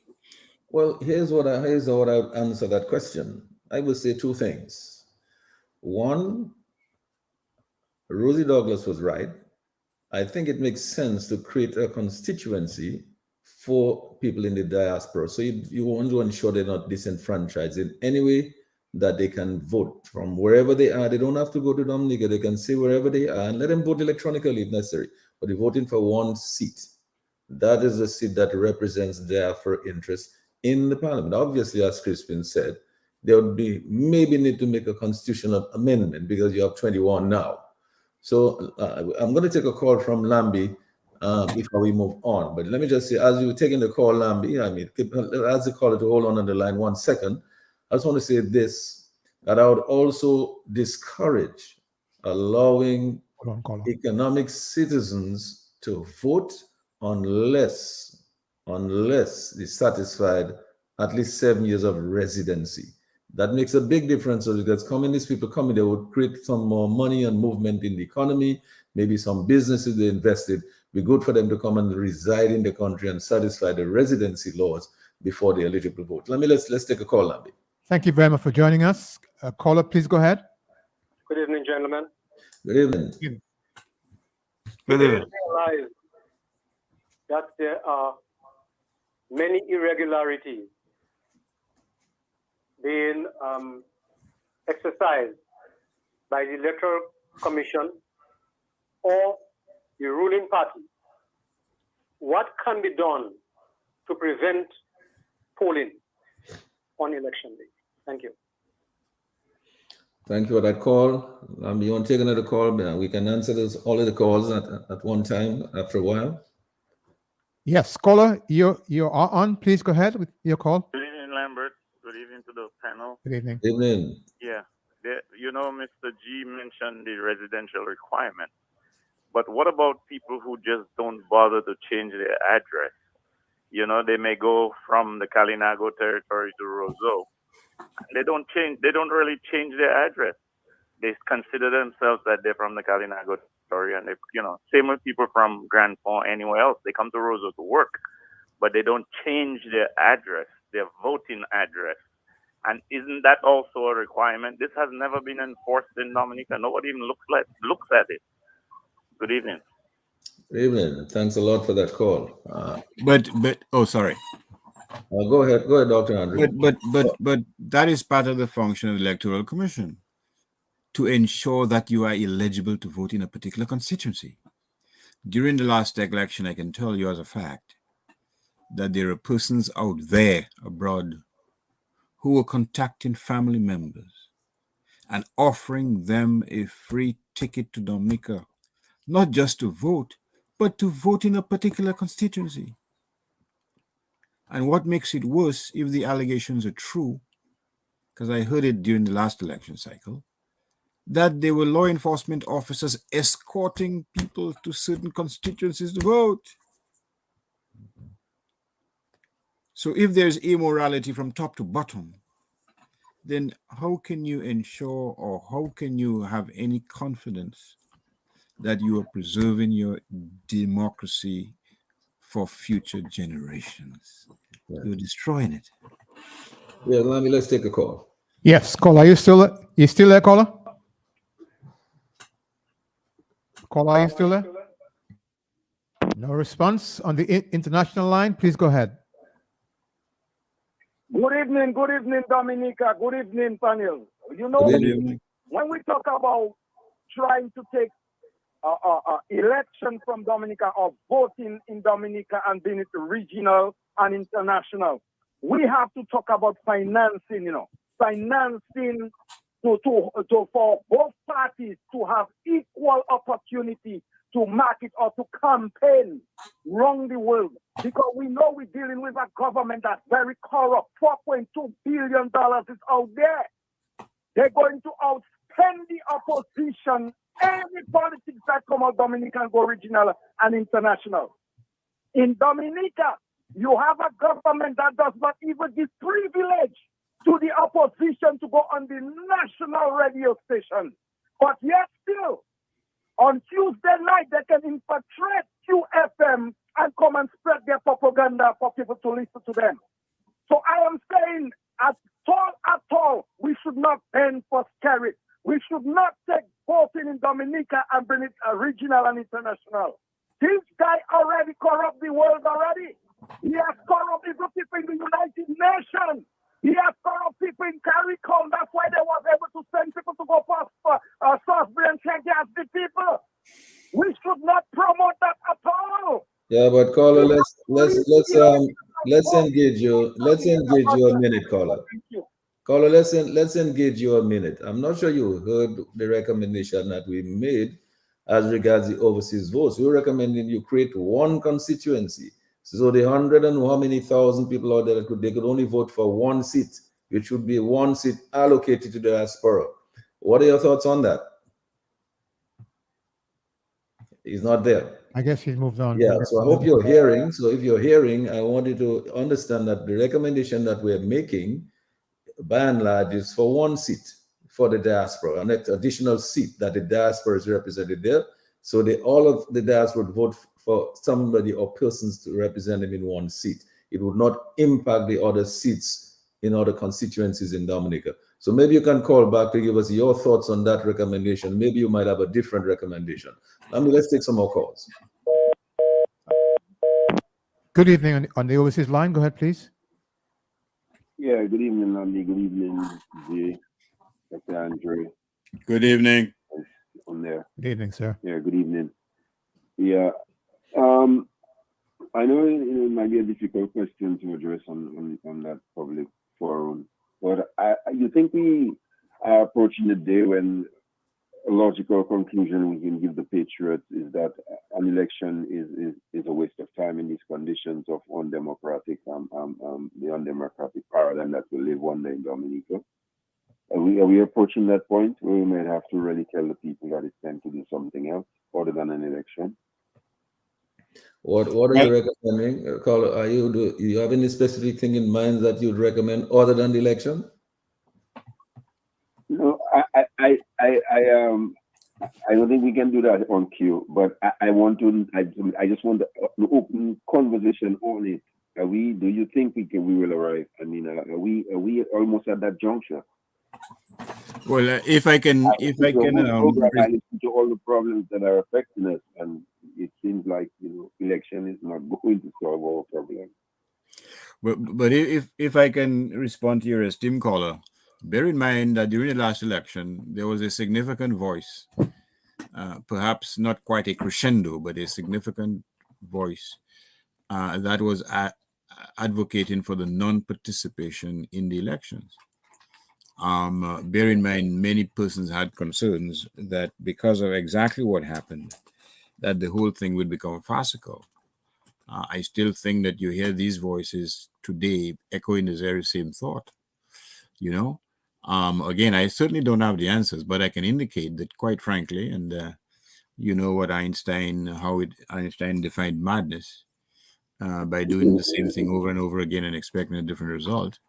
But it may well be the case that we recognize publicly the farcical nature of a situation where one side can import hordes and hundreds of voters to vote strategically. You see, that's the problem. To vote in those constituencies where the margin of victory is small, and to obviously skew the elections in their favor. The whole thing becomes a joke. And it does not happen in any other election. It will not happen in Jamaica. It will not happen in Barbados or in St. Kitts. We know what the Kittitians do when a plane load of potential or prospective voters were coming in. Or Antigua. The person who cleansed the list in Antigua is a Dominican who was the Attorney General at the time, or in Trinidad and Tobago. So again, it raises a question. The cruel irony of all this is that some of these regional hotshot observers, particularly from Barbados, have come and made recommendations which they would not even make in their own island. Recommendations which pervert the court of justice, the course of justice. They would not even make, they would be laughed out of town. And Barbados, they have similar election criteria for voting as us. And they turn their cheek or they hold their noses while grasping fat checks from taxpayers because they're so-called consultants. But we have an inferior complex in this island. We will batch each other. We will call each other all kinds of names. But when some joker with half a degree from some bogus institution comes and pontificate, we stand in rapt attention. So the deficiencies lie within, not without, but within. These are some of the demons that we have to deal with. Yes, Lam, you want to take another call? Yeah, yes. Yes, caller, it's your turn now. Please go ahead. Yes, Lambert, thank you. Gentlemen of the panel, I am tempted to go with the suggestion of the diaspora constituency. But how can it ever be fair? How can it ever be fair when the government, the party in power has access to all these new citizens, especially the CBI citizens? One email. All they would have to do is send one email saying that the opposition wants to not give you that vote. That's all they would have to do. So how would it ever be fair? And the opposition, on the other hand, not only does the opposition not even have access to DBS, but they would not have access to that diaspora, a vote, or the voters of the diaspora, namely the CBI and the Dominicans living outside the country. But let's just engage you a little bit here, because I mean, what it could happen, however, is that whereas all those persons are voting for one constituency, for one seat, it means that you might then be able to prevent several different constituencies being impacted by these votes going out into select communities, select constituents to vote. So if they're not allowed, they're not permitted to come in to vote at all, unless they satisfy the residence requirement, it means that several of those constituencies where people sit down and say, okay, we're missing 100 votes, or we're missing 200 here, so let us get these people from New Jersey or from New York to go to this. If you can avoid that, it might impact less constituents. So what do you think, Carl? Well, it sounds plausible, but what makes you think that the actual voter from the diaspora wouldn't still land here and behave as if he was here all along and cast that vote? Well, I don't think it would stop it. And then what you have is you have one constituency. That one constituency could make or break the government, on the other hand. Well, Dr. Andre gave you the example of St. Kitts. That's right. That's what they did. But here's we were talking about campaign finance. We were talking about electoral reform. Again, based on my understanding of the proposed reforms some time ago, one of the reforms, listen carefully, one of the reforms included having persons abroad, Dominicans abroad, register persons to vote. Now, let me ask you this. Let's use our common sense here. Forget about law. Who do you think will be registered to vote? Who do you think have been identified to come and vote in the past few elections? Don't you think that certain processes are in place to ensure that it is only the allies of the incumbent who will be, quote unquote, registered to vote? Isn't that one of the wolf in sheep's clothing, clothed in the robes of electoral reform? Or to rely on Greek mythology, isn't this another Trojan horse designed again to undermine the integrity of Dominica's electoral process? Isn't that a rejection and negation of the rule of law insofar as the elections are concerned? Is that consistent with democracy? Is that not undermining the integrity of the vote of the Dominican who live here and who, after all, have to deal with the absence of any stimulus packages, have to deal with rising gas prices without any relief, contrary to the citizens of other Caribbean islands, have to deal with the rampant importation of things that we can grow in this country at higher rates? They're the ones who have to deal with those hardships. So theirs are the vote that should count. I'm satisfied and happy to eat my little sardines for lunch. But why should they not enjoy a modicum of comfort? You know, by giving assistance, by being receiving assistance, I should say, at the time of their greatest need. It should be theirs. It should be they who should be focused, not Dominicans abroad who just come hopscotch into Dominica, spend a few bucks to show how successful they are, and return to the adopted countries. That's just not right. Yes, number. You want to take another call? Yes, on the Oasis line, please go ahead with your call.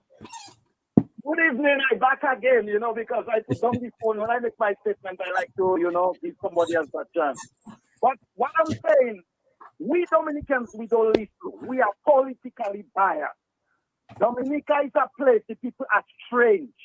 No matter how you tell them the truth, they rather support the evil. What I'm saying is that, meanwhile, I St. Thomas eating tonight. How is the Dominicans eating tonight? There are people in Dominica who don't even have a proper dinner. How am I going to stay overseas and make decisions to better or to even make their life worse? Why are we thinking that way? Dominica, if the government had created opportunity, competitive opportunity, like any other nation in the world, Dominican would have lived overseas and gone invest in Dominica. That's what brings people to your country and make them participate to vote. But this man is not creating no environment. A matter of fact, we see an example with our economist, Dr. Ponton. He visited Dominica and he was jailed. What about people like me that's criminal for the people of Dominica? I maybe will be jailed too.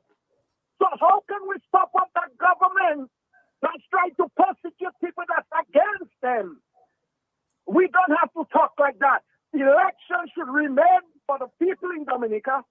The government must create an environment where it could be competitive against other countries that people can come down and invest and then participate in the political thing. But what Scary doing is like a lynch.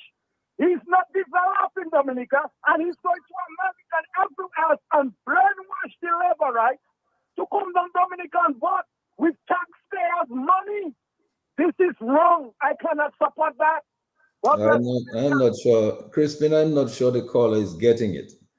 We're saying we should not, Dominicans should not come home to vote. That's what we're saying, caller. I don't know whether you got that. We're saying that should not be permitted. Right. They should be able to stay where they are and vote for one constituency, which is a new constituency to represent the diaspora. That they should not be allowed to come home to vote. That is the point we're making. So we're agreeing with you on that matter. Crispin, and furthermore, Sheridan, part of the reform should be a complete re-registration of voters. Right. I can't put my trust in the Electoral Commission to get the dead people off the list. So I think the best outcome, and that was recommended by the Joint Commission, that we do a re-registration of voters. In every single house, there's a voter, they get registered, and not only do they get their photo taken, but also their fingerprint.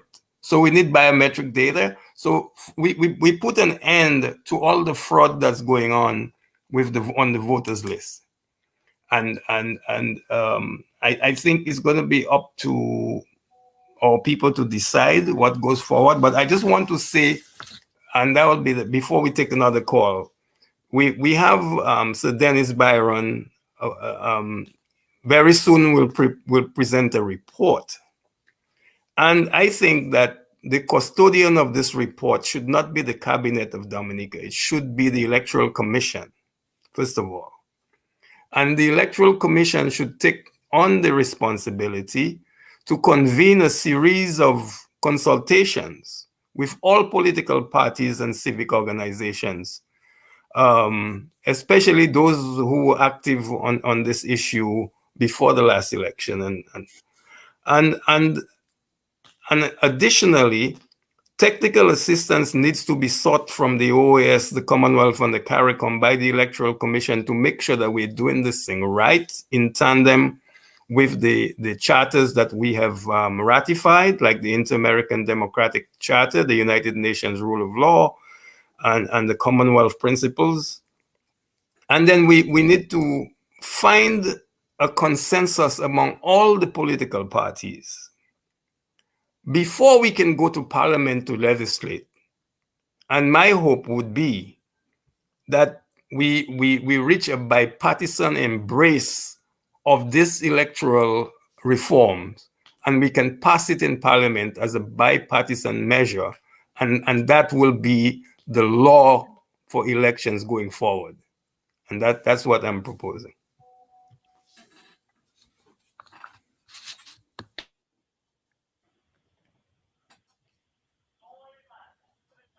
Yes, caller, are you still there? Yes, I'm here. I'm here. Lambi, good night. Yes, please go ahead with your call.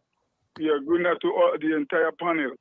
Yes. Yeah, Lambi, there's a great program going on there, but I was longing to ask Mr. G a question, and I just want to beg you the favor to let me ask him tonight. Go right ahead. Because the reason why I want to ask him that question, I remember when he was on the show with the Attorney General, I told myself this man is a lawyer, because he handled the Attorney General like any big lawyer would do.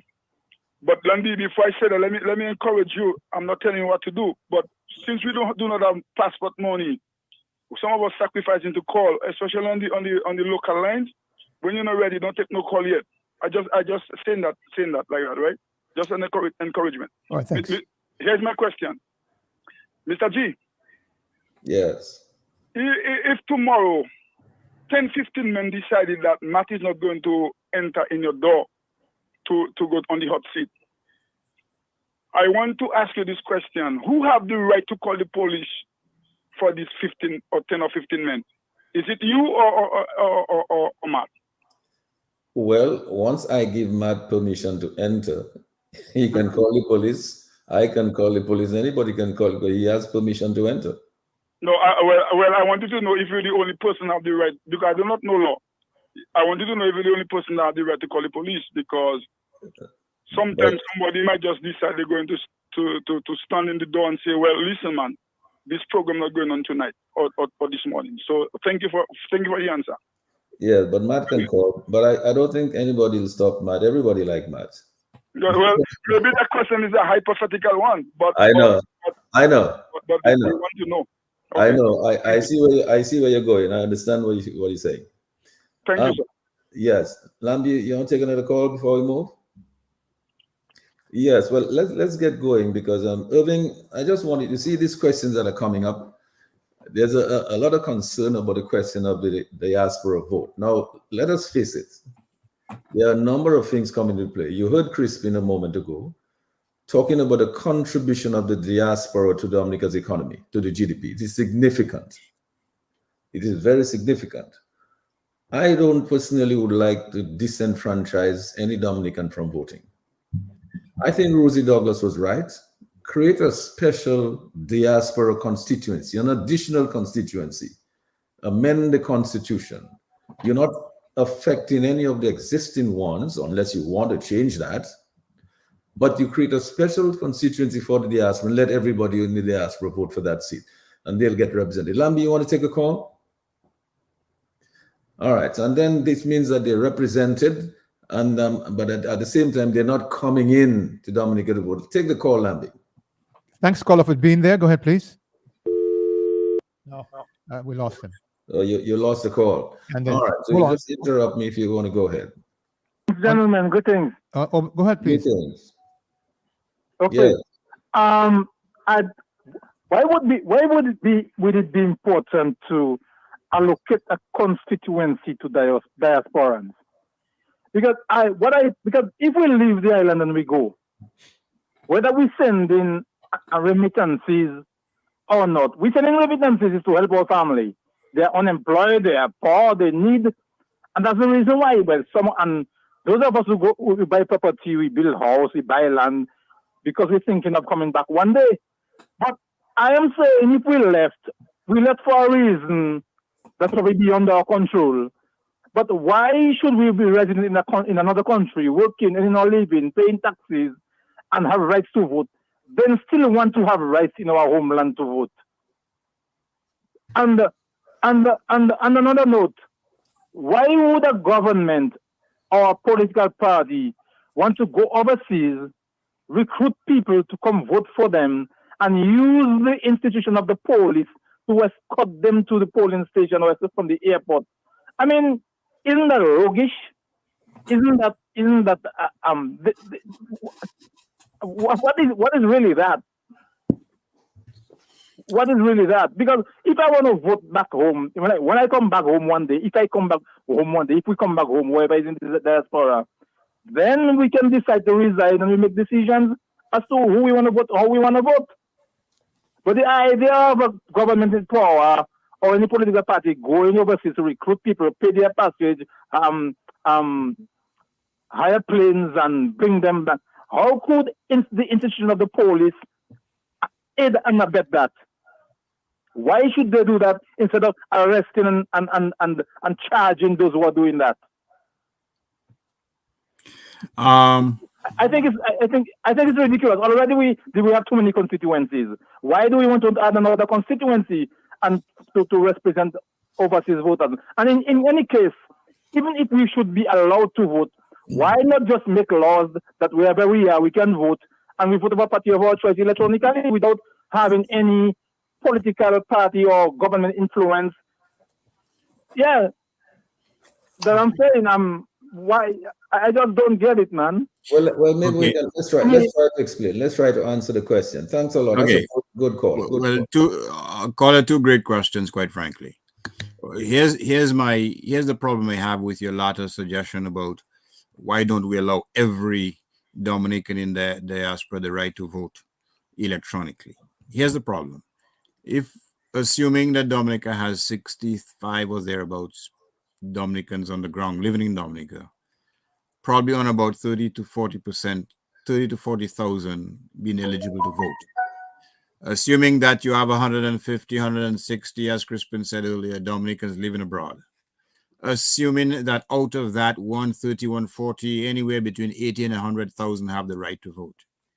Then you can see that if they are allowed to vote and participate in the elections without any restrictions, then they would simply overwhelm the vote of Dominicans who are on the ground, who have to live with government policy.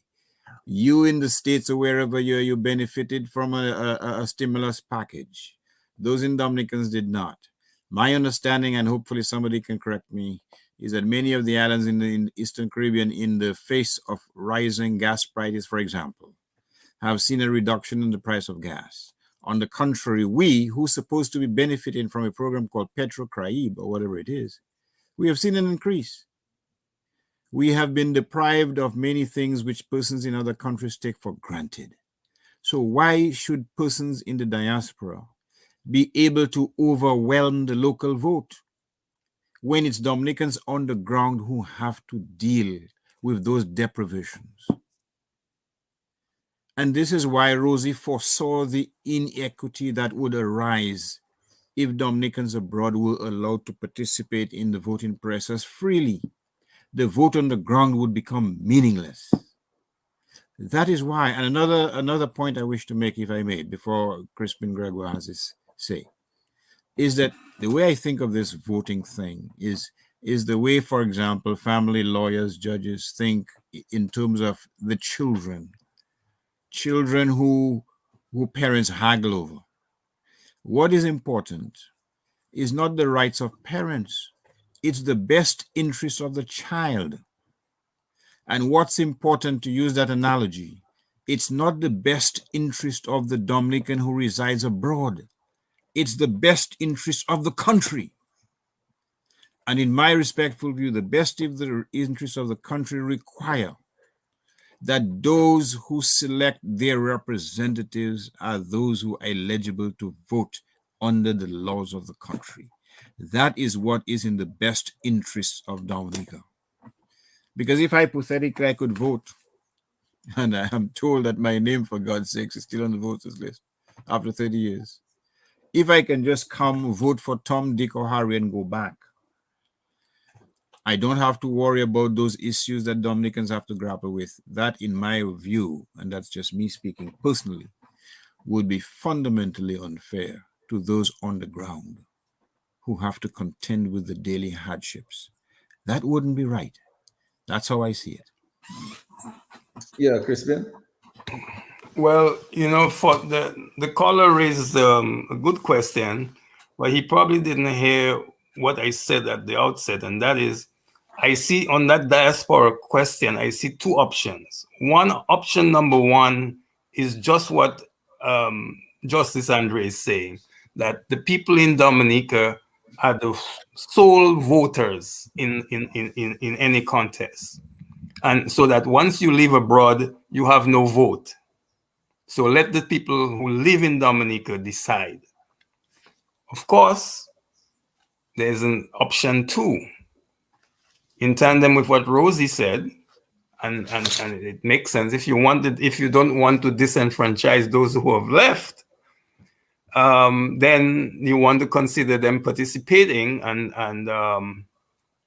it would make sense to give them a seat, because if you, as Dr. Andreas said, those living abroad would overwhelm the voting public in Dominica. So one has to think that's the issue that this conundrum that we have to address as a country, as a people. And I'm saying that this electoral reform that we do is something that's going to be there for the next 20, 30 years. So we better get it right. And if it's I agree, I totally agree that the Dominican people who live in Dominica, they have the right to decide who will govern them, and not have people coming from the diaspora to give advantage to any party, especially the incumbent party. So what I'm saying is that there are two options before us in this debate on who gets to vote. And this diaspora issue, don't forget that it's not just the immigrants from Dominica who are in different jurisdictions. We now have the economic citizenship as part of the diaspora. Let's face it. And we better be clear on that. And I would hate to see that we get overwhelmed by this 30,000 or more economic citizens. Because if we already 23,000 new citizens from 2014 or whatever the date that Dr. Andre said, when you look cumulatively, up to this point, the government hasn't told us cumulatively how many economic citizens there are. So I think that we have a lot of work to do going forward. And I want the attentive public to pay attention to this, because we have to get it done before the next election. Yes, now you want to take a call? The caller was there, but the caller moved away. So when he shows back up, I'll Yes. What you can do, just when they call, just ask them to hold on 1 second. There's a caller. There's a call on there. Please go ahead, caller, with your call. Oh, good evening, gentlemen. Good evening. Yeah, great program. I'm listening to different points that you're making, and I'm saying one of these is with the diaspora and votes. Now, the way I'm looking at it is, people, if that have to happen, we're gonna have people that are not informed or well informed about Dominica, doesn't know anything about Dominica whatsoever, involved in deciding or determining what direction Dominica goes. And that could be detrimental. And also, if people were to actually stay overseas and vote via electronic, whatever it is, without having knowledge on the ground, I think they would have voted for the highest bidder. Now you're talking about bribery and this kind of stuff. Because if I'm living in another country, I am benefiting from the other country, And if somebody in Dominica is paying me a certain amount of money for me to vote for them, I don't care what, because my interest is not Dominica. You know what I'm saying?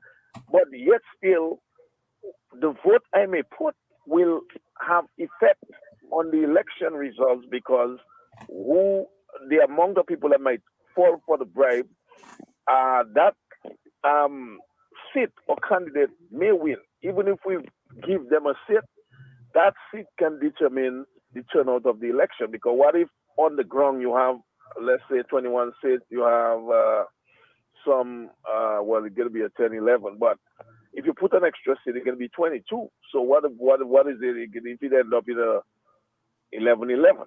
You know what I'm saying? Just because you have people that don't know anything, not informed about Dominica, involved in participating, I just believe that our forefathers who set up the Constitution, I believe the idea of having people come to Dominica, stay there for a couple of times, get registered on this thing, so they can learn what is going on the ground, so they can have a better understanding and make a more firm decision, right, based on conscience. What is going on is not, rather than stay willy-nilly, make decisions from overseas. It is really sad, you know. Would you suggest therefore that the diaspora should not vote at all in the elections, or would you have an alternative suggestion on that?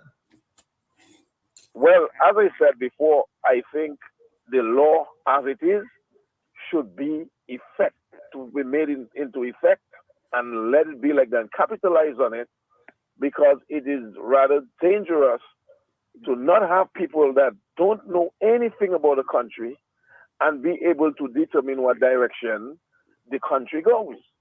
Because, I mean, look at those that bought passports.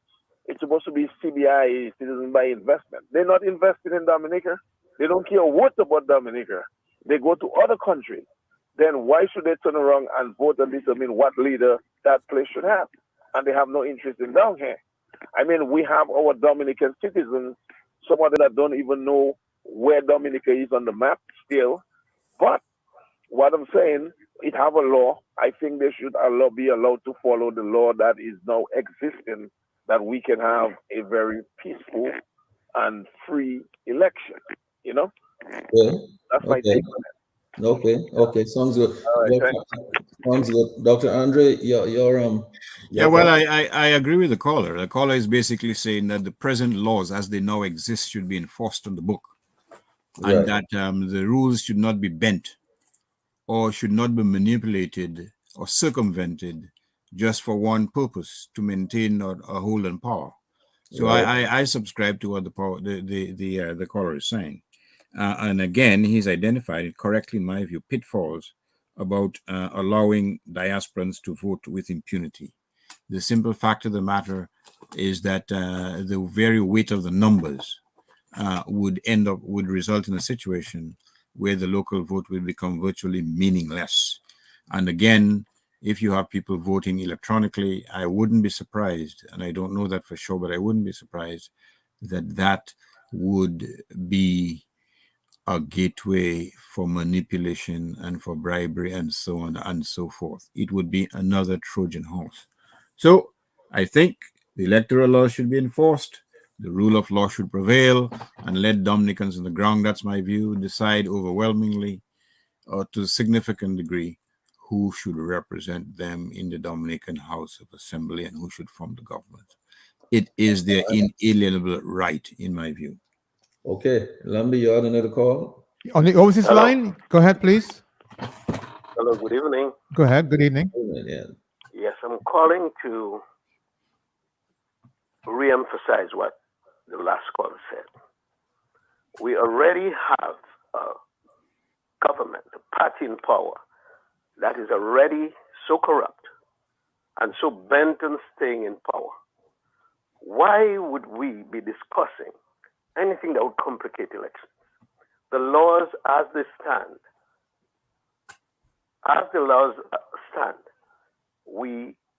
they should be enforced, as the last caller said. You want to vote, you make sure that you meet the residency requirement, which is something that is required in most jurisdictions around democratic countries. I mean, you may have one or two countries that talk about, but our system right now, what we've been going through for the last 3-4 election cycles, why would you try to accommodate this particular party? If, for example, we have a change of government, and then you have two parties that can meet face to face and say, we're going to agree on something, fine. But this government is not even allowing this opposition to even speak in parliament. They want to fight them in parliament. So why would you even open that door?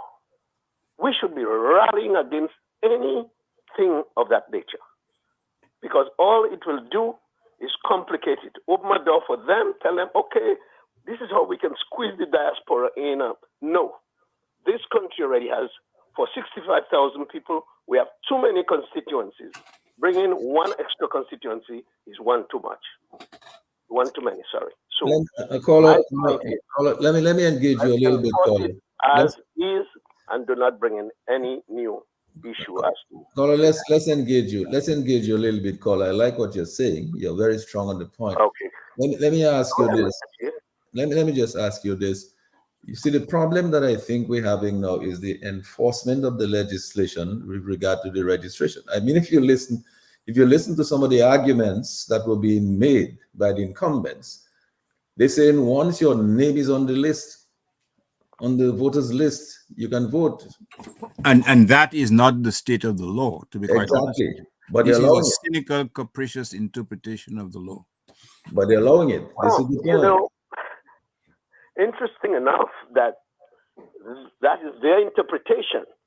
That's correct. We have to challenge it. And But of course, that's what Nick Cliff is all about. But of course, you have to many things because from the time this leader has said no law, no constitution, he practiced it from 2009. No law, no constitution. That is what we are seeing. So let him operate within the constraints of what we've been operating, but don't add anything to it, because we know that earlier that he's engaging his own consultant. He wants the emphasis to be on the diasporan vote. You remember that, right? This is where his emphasis is. Or now, I believe this rush for the e-passports, something is on the way. Sending people to St. Martin and the Virgin Islands. What is that all about? Dominicans all over the world. You want to send them in Timbuktu? Timbuktu is in Africa. Send them there too. Thank you, folks. Well, no, there's absolutely no doubt that the incumbent is always looking for an advantage. Even this e-passport thing, I'm sure they're looking to see how this can give them an advantage in the elections as well. But you know, Dr. Andre, part of the problem that I think we've been grappling with for quite some time is the enforcement. As we said, the Electoral Commission itself has no teeth. It has not enforced anything at all. It has failed to enforce any of those laws. And then even in fact, back to the people. Yes. You see, and even in fact, when the incumbent is saying, listen, once your name is on the list, you can vote. I'm not hearing the Electoral Commission even countering that or challenging that. We're not even hearing that. You see, so it seems to me, as you said earlier, we need to reconstitute that Electoral Commission.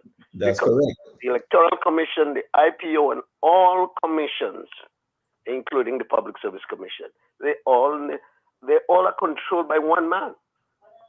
So what you're going to find is that one man is putting his people in place to do his bidding, and we have a weak population that is not willing to stand and to demand and given otherwise. Otherwise, you do this otherwise. But we can't do that. And so we've been victims. But I'm saying it is time that this guy knows how opposition forces work in Dominica. We talk and talk and talk, and then he continues his machinations. This is what is happening. This coming election is not going to be any different from 2019 or 2014 or 2009. Thank you. Great conversation, great contribution. Love the discussion, love the exchange. Lambi, you want to take another call? Yes, we have two more calls coming up. Good evening, caller. Join us. Go ahead, please. Good evening, everybody. Good evening. Good evening. Go ahead, Robin. He disappeared. Good evening. Yeah, Lambi, Go ahead. I had to call back again. I'm going to be very brief because Dr. Andres called me to call again. Lambi, he said something that is so true. Some people who live in the BVI to go and vote for the Labour Party, they got the stimulus packages here, you know. Not only one, some of them get 2 and 3, you know. And they're going down to Dominica to vote. And the people them in Dominica that's struggling, they did not get anything. That can be fair. Dr. Andres, thank you, man. I hope everybody in the world hear you saying that tonight. Good night. Thank you. Yes, Lambi, you want to take another call? Otherwise, we'll just go on. Crispin, you wanted to add some of this? No, I think it's a very interesting. Very interesting. Very interesting. Here. I deliberately tried not to be so prescriptive, but to give the Dominican people options for them to think about. I think that diaspora issue is one that is one of the leading issues, and one that has even emotional responses attached to it. No, but it is a leading issue, Crispin. You know why? Because it affects the results. Yes, it affects the results, and you know, the ruling party is very calculating in how many people they need to bring from into each constituency to get the advantage. So you take the constituencies where the opposition is competitive with them, it might just take 10 votes, 10 voters to make the difference. And we got to find a way. I agree with the caller that we need to enforce the laws that exist, but we've not been able to do that. So we're sort of impotent in that question. Okay, we have a call. So. Now, do you want to take a call? The caller was there and moved away, so I think you should go. Yes, hold on. Okay. Go ahead, caller, please. Yeah, good evening. I'm back again. Good evening. The thing is, I have a question, but let me just make a couple comments before. One of the things, again, that is very important to know, comparing Dominica and the U.S. or some other place, for instance, the U.S., they have policies, they have laws in place that guide the electoral system. So you would find that there are people that can be in South America and be involved in the election in America. They have things in place that can guide that. We don't have this level of things in Dominica. In that way, it's easy to steal an election in Dominica because you have the incumbent controls everything, even the electoral commission. You understand? So in the U.S., you can get punished. There's all the droves of people coming to Dominica illegally to vote. You can do an illegal vote in the U.S. and they get to know about it. You take jail for that. But what happens in Dominica? They are happy when you vote illegally on their behalf. They pay you for that in the opposite way. Now, all right, I lose a train of thought on another point, but the question is, I mean, I respect you all. You all know about Dennis Byron and what he has accomplished and all these things. But in your own views, what do you all think about Dennis Byron being employed to do that electoral reform stuff, but being actually employed directly from the Prime Minister of Dominica and being paid allegedly directly from the Prime Minister of Dominica, when you have the Electoral Commission that's supposed to be independent and choose people independently away from the politics or the party, the political parties and this thing, to do that job. What do you all think about Dennis Byron taking that job and not actually schooling Roosevelt Skerritt and tell him, hey, you have an electoral commission. I'm only going to work on that side and I'm not going to work directly getting that job from you. Thank you very much. Again, good point. I mean, Dr. Andre, I know you and Crispin will come in on that, but clearly the Prime Minister is not the person who's authorized to engage anybody to do any of this. It is the Electoral Commission. We're not even quite sure who engaged Sir Dennis Byron. At this time, we're still uncertain about who engaged him. But secondly, I would say this, that there was no need to engage Sir Dennis Byron to do this job, because so many reports are there already. And the Dominican organizations, all the civil society put out a brilliant report which covered all of the ground and really made recommendations that would have modernized our electoral system. We really did not need Sir Dennis Byron to come in and do any of that work. Really, we threw away a lot of our money. But I don't know whether you want to add to this, Crispin? Yeah, frankly, for me, I think it was a total waste of money to engage Dennis Byron to do this. And secondly, it's really, the Prime Minister must be more respectful of our people. He has no authority to engage Dennis Byron. That should have been the decision of the Electoral Commission, and they should be the ones engaging him and contracting him. So you know, really, when I think about it, if I had to make a recommendation on what to do on that particular question, I would say the very civil society organizations who put together that brilliant report that you just mentioned, Sheridan, I would create a panel from them and let it be a Dominican thing, because we know what the issues are. Tonight I've just like highlighted some of the issues, but that was a comprehensive report that those people, the business forum led and tabled, and no response from the ruling party. And here's the other thing that was most disconcerting here, and that is the ruling party never participated in any of these discussions on electoral reform. Yet they say they are for reform, but they never once sent a representative to these meetings.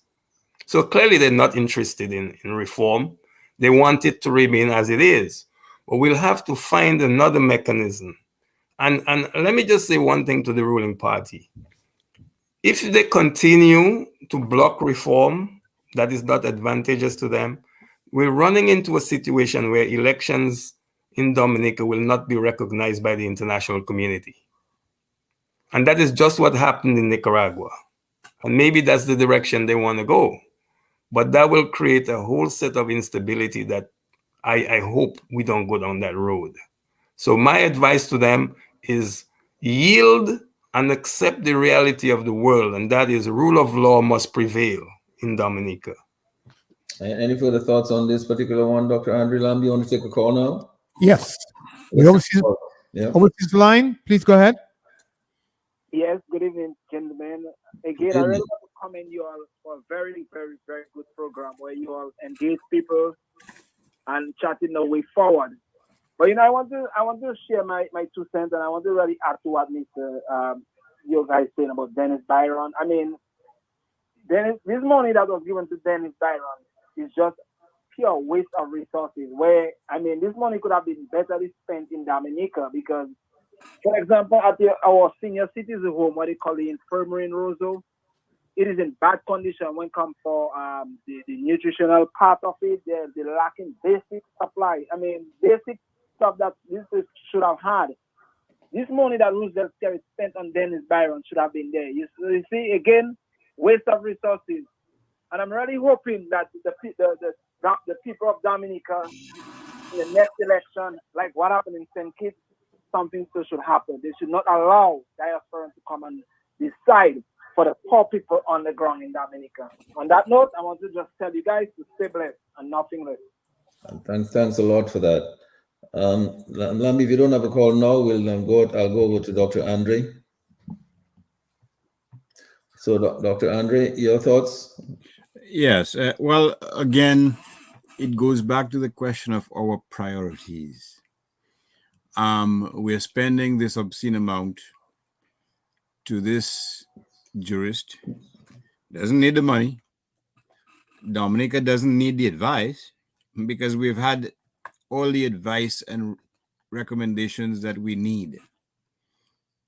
We even have it from a group of disinterested Dominicans, professionals who have no interest in the outcome of the elections, but they regard it as their civic responsibility, based on their knowledge, to make recommendations with respect to an election which is true, fair, and impartial. All of these reports were thrown or were cast by the wayside. They were, in one instance, one member of the Electoral Commission tore up election reforms done by who? By Mia Motley, for God's sakes. You see, you should judge them by their fruits, by their actions. Mia Motley. Electoral reforms a few years ago was torn up and thrown in the garbage. Look at who her friends are today. But not only that, in terms of our priorities, misplaced priorities. How much money do we spend on rent for our leader, the Prime Minister, per month? What is the average annual wage in Dominica? What quality of housing does impoverished Dominicans enjoy, or have to endure rather than enjoy? What relief have you given them? How have you enabled them to become productive citizens? What about the farmers? What about their crops? What about the 2 boats? I'm not talking about 2 goats, I said 2 boats. Where are they? What amount of resources have you put in place to nurture or to create an enabling environment where the most humble or those with probably the most modest of resources can rise up from that death trap of despondency and make something of themselves? Therein lies the test of good governance.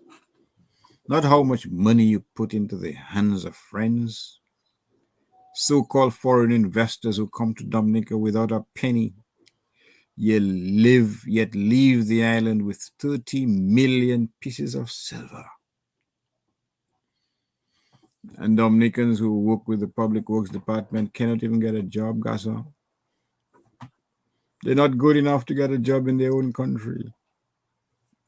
While so-called citizens of this world can come into Dominica, become rich, and in the process can treat Dominicans as if they're yesterday's newspaper without any fear of prosecution. That is the quality of life that we've created in Dominica. And should we be satisfied with this? Many of us have gone abroad. I certainly have, and taken advantage. But I've worked for everything. And I see Lambi's making that signal that someone wants to interject. And Lambi, I yield to you. On the overseas line, please go ahead with your call. Caller, are you paying attention? Okay, nothing heard. Caller, go ahead, please.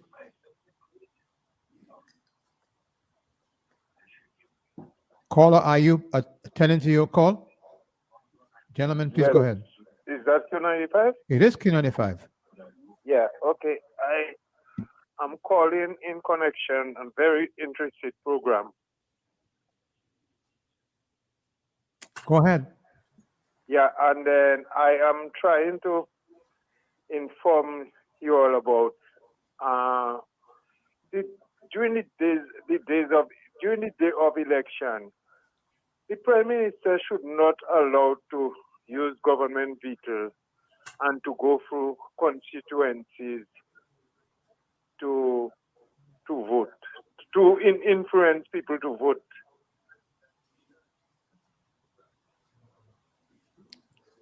Is that all? Yeah, and I believe we should try to reflect and correct these things. Yes. Okay. Thanks, So, Paula. Dr. Andre, you wanted to? Well, the caller is absolutely correct. I mean, I don't know for sure whether there are any laws. There should be, because they exist in other countries, which prohibit any campaigning on the day of the election. And if it is true, hypothetically, that in at least one or two past elections, you have leaders who go around giving $100 or 200 bills to prospective voters, then this, quite frankly, is nothing short of an abomination. But again, it goes to this point that we've made over and over again. If the rule of law doesn't prevail, if certain persons believe they can violate the law with impunity, then that makes the whole process a travesty. And inevitably, you're going to have chaos. Yes, I'm Crispin. I'm not sure, but we're quickly coming down to the end of our program. Yes. We have to start thinking about winding down. Any further thoughts? Yeah, well, yeah, my last thought is that I feel the sense of frustration echoed by some of the callers, and I'm sure a lot of people who are listening to this program, they also have that frustration with the fact that the laws are there, but they're not being enforced, and there seems to be no authority to enforce it, and nothing from the president of the country, who is responsible for the electoral machinery and the Constitution. So we are at a crossroads, and we can go down that, we reach that fork in the road where we can go down the slippery slope to chaos. And that's what I'm afraid of. We came very close to it last election. We didn't do the reform, and we came very close to chaos. And if we don't do the reforms, we will reach chaos. I have no doubt about it. And we should do everything as a country, as a people, to avoid that. And I hope that reason can prevail. But there are vested interests that do not want reform and do not want to enforce the laws. And that puts us in a significant quandary. And I just hope that reason can prevail, Mr. G. Yes, and let me just say before I go over to Dr. Andre for his final remarks, really, that, you know, if we can go back 13 years, you'll recall that the Electoral Commission, with all its shortcomings and its failures, did make some attempt to really do some electoral reform, to clean the voters list and to do some ID cards and so on. And there was this famous email that said, you know, hey, madness is going on down there. And you need to do something about preventing anything from changing the winning legacy of someone. So I think it started from there when everything started backtracking. And then, of course, members of the Electoral Commission were changed. And from that time, absolutely no progress has been made. And you have all this interpretation of the law to say that people can bribe people, or they cannot bribe, they don't deserve a bribe. They say you can give somebody a vet from New York to Dominica, and it's okay. And you don't really have to be a resident. You don't have to satisfy the residence requirements of the law, or you have to have your name, once your name is still on the voters list. All of that is what we started getting. And this is why we have all the chaos that we have now. And this is why, for example, one interested party in this can bring people into vote, you know, and they allocate them to certain constituency. They can allocate them to constituents, and they vote and they win seats. And then when the case goes up all the way up to the highest court, and the court takes a decision, and the decision says, so you go back to the court to get the matter heard. And then the DPP come and say, okay, well, I nolly pros the case. I don't know big words, so Dr. Andrew will help me out with what that means. I think it's a brand of brandy called Nolly Pratt. But there's no Accra and Biggs going with it when you're drinking it.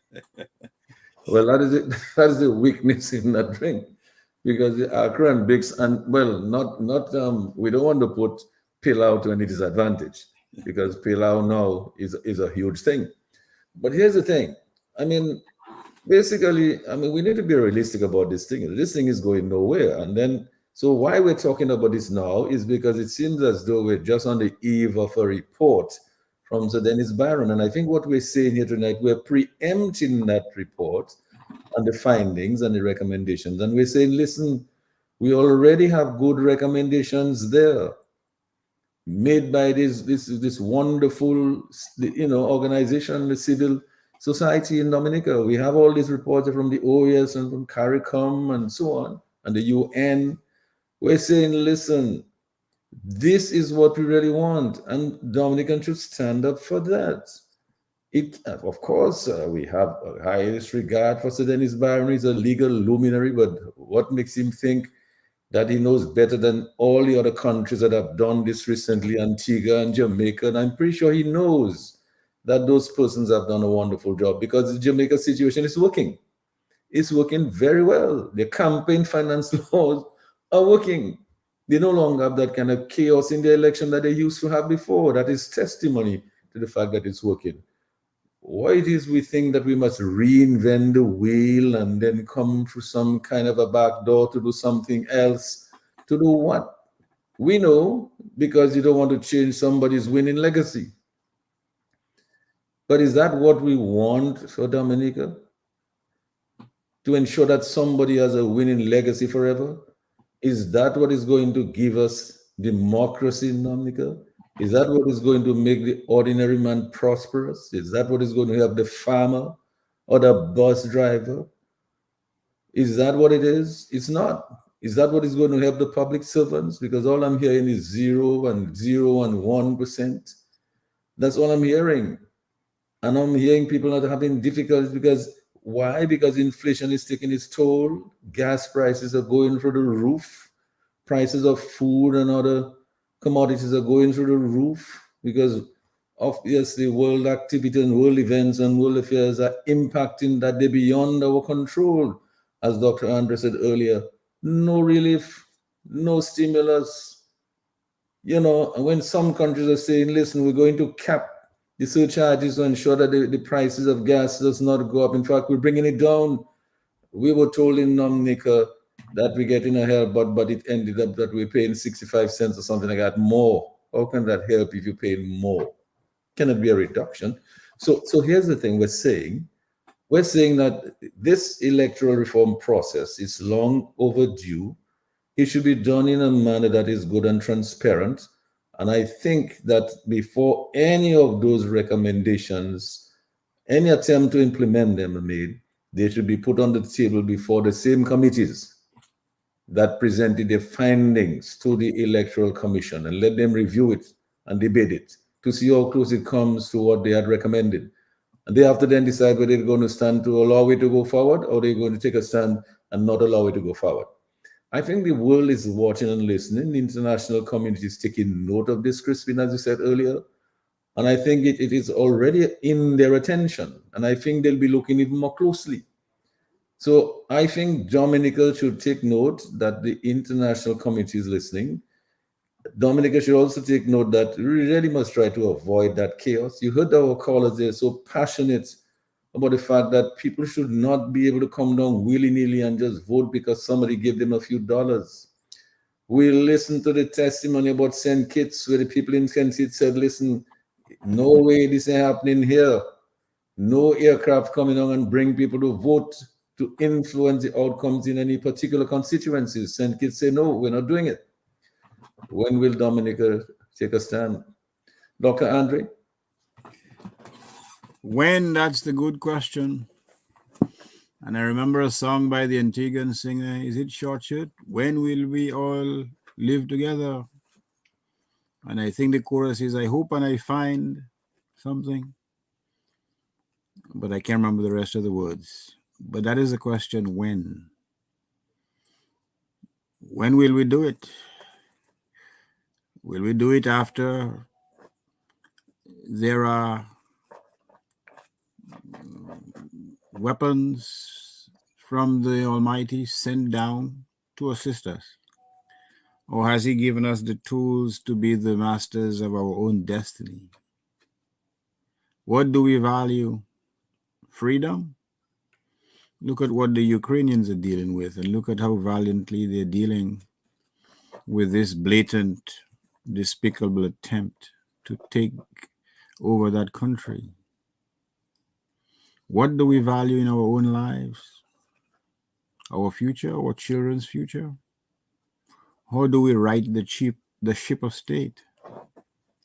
And that is the $64,000 questions that Dominicans have to deal with. It will be their decision, and their decision will be the result of what they decide and what they value. And we can assist as best as we can. But again, the ultimate decision will be theirs. It is not for us in the diaspora to second guess what they've decided. We can add our 2 cents worth to that, to the dialogue. We can continue to contribute to the barrel economy. We can continue to support in other ways our families and relatives in Dominica. We can continue to cling tenaciously to our piece of the rock, so to speak. And it's important that we do so. Because again, the fact of the matter is, we are all together in this sorry state of affairs. And some may think that they're more privileged because they know people who know people. But in the final analysis, they are all susceptible to contracting the same illness. They are all susceptible to being stricken by a debilitating disease. Not that I wish bad on anyone, in fact, I don't. But although we may think that we are in different sections of the boat, our future is determined by the fate of that same boat. And so there are certain things that we have to deal with, irrespective of our perspectives. And it seems to me that we should all, in our own ways, try to commit to the cause of ensuring that Dominica is a better place than it otherwise is. Everyone can't contribute in the same way. Everyone can't march, like as I've referred to in a previous presentation.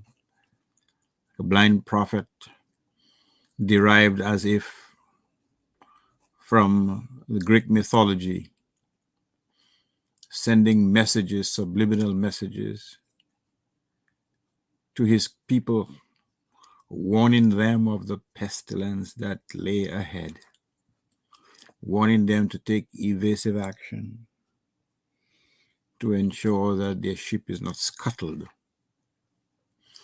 by misdeeds of their own people. And so it will be up to us to decide, how do we chart a future where Dominicans abroad can come to their country, not to pervert the cause of justice or to manipulate elections, but to join arms in a spirit of brotherhood or sisterhood, and to break bread with family and friends, to invest in their homes, to be at peace, as opposed to coming like thieves in the middle of the night to impose a pestilence and hardship on Dominicans who live on the ground. That is the stark choice that we face. And history will be there to judge us. How did you deal with those challenges that face you as a young nation? Do you capitulate? Do you surrender? Or do you stand tall rather than bow or lie prostrate at the feet of pestilences and so on? And that is the stark choice that we face. You know, in the old days, Mr. G, when we grew up, I was nurtured in many beliefs. One of them being that there's nothing you enjoy more than the products of the sweat of thy brow. Thou shalt eat Mastiff from Afua Bakery in Marigot, and others. And that is all many Dominicans, or the majority of those I speak to, and I speak to quite a few of them, they want. Basically, enabling environment to prosper and to make use of their biblical talents, to sow their seeds in fertile soil rather than stony ground, to provide for their children, to go to night school, to work 3 jobs, Mr. J, to get an education, to get a future and build a future which Dominica could not afford them or give them at the time that they were there growing up. So that many of us are very fortunate to be in this environment, whether in Canada, whether in the Virgin Islands, the United States, England, you name it, Europe, France. We're here for a reason. And it seems to me that we have an obligation to make most of those opportunities that do not exist in Dominica. But the definition of success is not the size of your house, nor the amount of rent that taxpayers have to make you live a life of ostentation. The measure of success is what you do to lift up the least of your brothers. And so that is the challenge that we face, our generation face. Those of us who are fortunate to be on this good earth today, taking advantage of all these advances in Medium and Twitter, and I'm still stuck on my typewriter. In fact, when I say I got rid of my mouse because I run for a broom when I used to see it. Because all I think is the 4-legged critter. So we have all these advantages. The question is, what are we doing with those advantages? What are we doing with our learning from foreign institutions, from colleges? What are we doing to enlift or to assist or to uplift those on the ground who, for a plethora of reasons, do not share the same benefits that we can enjoy today? And that is the measure of the success that we seek. Thank you, and good night to your listeners, Mr. G. But I didn't want you to say good night yet, because okay, sorry. No. Well, okay. I have my pajamas, but I'll just cast them aside. Go right ahead. Yeah, well, I mean, just hide your pajamas a little bit. Put it aside, because I wanted to go. I suspect that Crispin would like to say a final good night and, so some closing remarks here. I want to give him an opportunity to do that, and then I'll come back to you to just wind up, Dr. Andre.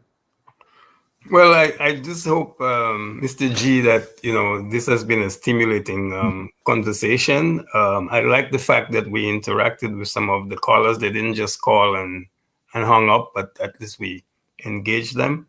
I hope that we've provoked some thought tonight. And we wait for Sir Byron's report. But my hope is that his recommendations is not going to be the gospel truth, that his recommendations is going to be another addition to the range of recommendations that we've had, and we're going to discuss it, and there's going to be a public discourse before it becomes a parliamentary decision. And that's what I think is the next challenge before us. That it's not Byron's report is not going to be a fait accompli. It has to be vetted, and proper democratic process it must accede to. So with that, I want to say it was a great opportunity to be a panelist here tonight, and to share with the Dominican people, and to hear from those who called. And I'm sure there are many others who would have liked to call but couldn't get through. But I think it has been a very enriching discussion tonight. And thank you, Mr. G, for inviting me. And thank you so much for your contribution tonight. Crispin, I know you have many other things that you could have been doing. But Dr. Andre, just for you to wind this up and wrap this up for us and to say good night, I think what Crispin is saying is so true. So Dennis Byron's report cannot be seen as a report which is somewhere on a top shelf, and all the other reports that we have from our own civil society organizations, all the reports that we have from the OAS, from the CARICOM, from the UN, and so on, we cannot see his report as being superior. His report must be on the table with all of the others. But I particularly like the report that's coming from our own people. I particularly like that because we know the kind of lives that we know how we want to live. We know what is best for us. We've made recommendations. And I think those recommendations should be taken very seriously. And when we receive Sir Dennis Barron's report, it should be compared with that report. That is the report that it really has to be compared. That's the people's report. The people who know what they want for their country and for themselves and for the generations coming after them. That report has to be compared to that.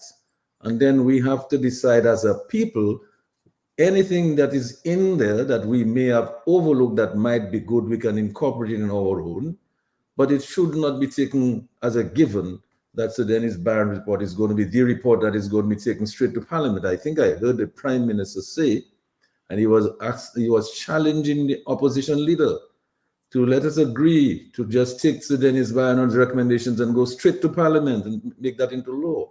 I do not think that is the way to go. I do not think. Dr. Andre, final word is yours. Thank you very much. And let me thank you, Mr. G, for this wonderful program. Let me thank your listeners for staying along.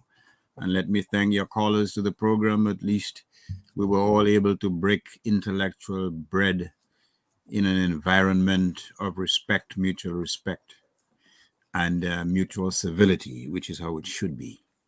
We didn't ask anyone to throw hot water on anybody. We didn't call anyone derogatory names. We didn't say disparaging things about anyone. And that's how it should be. But when the report from Byron comes, and I agree with you that the gold standard should be that which were produced by our own, for our own. But let's face it, the prophet is never welcome in his own land. The report by our professionals, disinterested as they are, those with no interest in the outcome, save and accept the integrity of good governance in Dominica, will never receive the same type of reception than that from Sir Byron. And when the report comes, there are certain questions you should ask.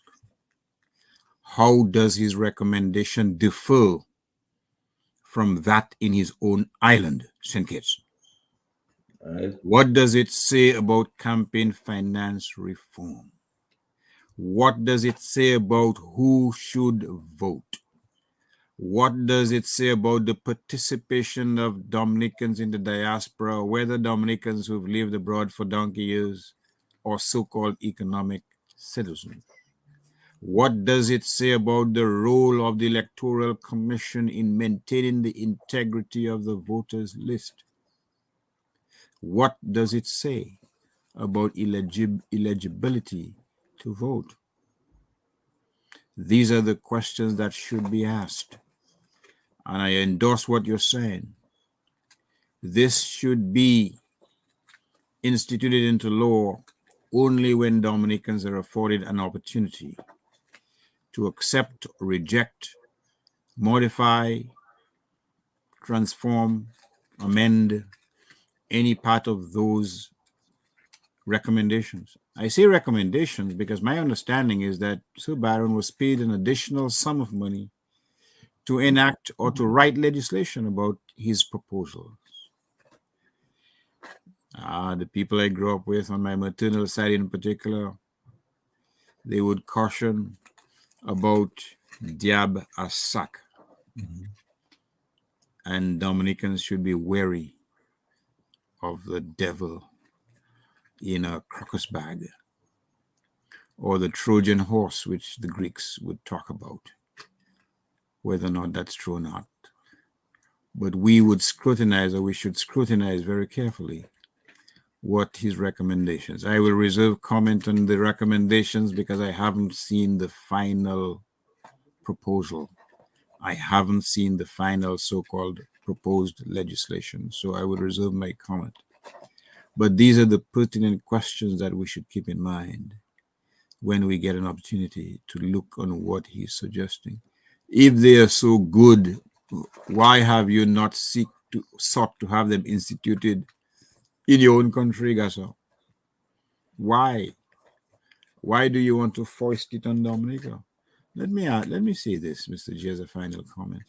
In the history of state relations, much hue and cry has been made of the fact that many of the so-called first worlds, their big ships, steel hulls, are towed to certain countries, whether Nigeria, the Philippines, I believe, and others, where these big steel hull ships are stripped right down.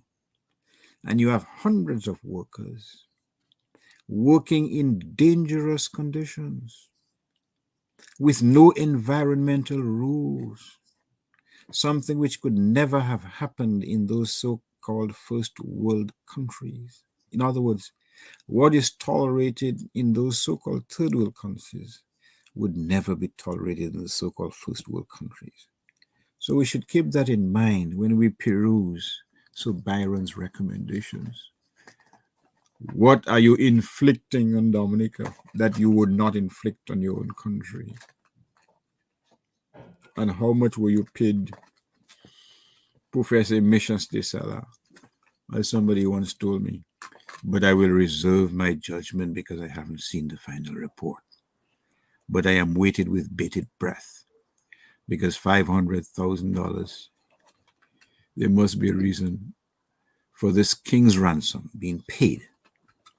When you have the benefit of 3, 4, 5 reports from people and from entities with more expertise in this area than the person you are paying so handsomely to produce a report which you are all too eager to institute into law without any discussion.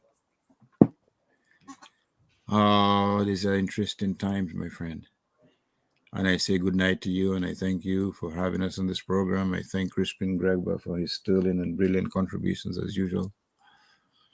And also to those patriots who've remained up, probably fortified by coffee or fortified by paracetamol, whatever it is, listening to us at this God-forsaken hour.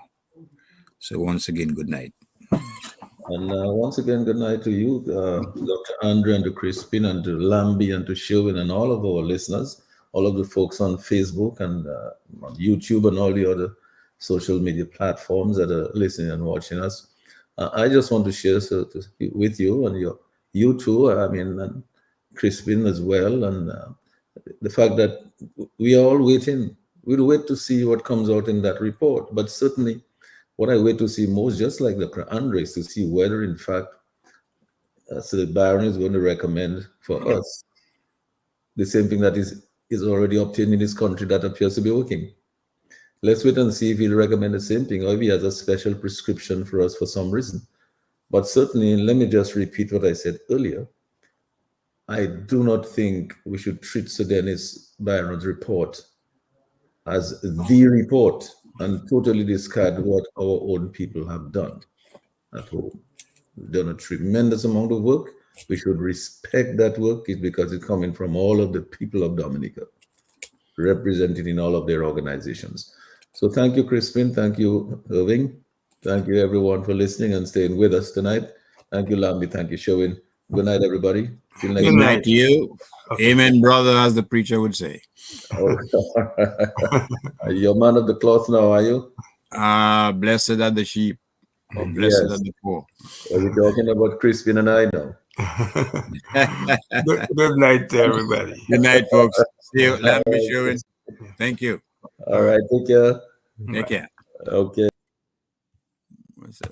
Nature Island Dominica Civil Liberties Foundation, Inc. Nidcliff, uniting our Kalinago and Afro-Caribbean nature islanders and friends of Dominica at home and abroad, coming together to help preserve the integrity of Dominica's democracy, human rights, and civil liberties, ensuring free, fair, and competitive elections on a level playing field within a system that guarantees freedom of expression, belief and association, respect for the inalienable rights of individuals and minorities, respect for the rule of law, for free communications media, and free from psychological, mental, and physical abuse of women, minors, the elderly, and young men. Some reported $4 billion from the sale of Dominica's sacrament of sovereignty, our citizenships,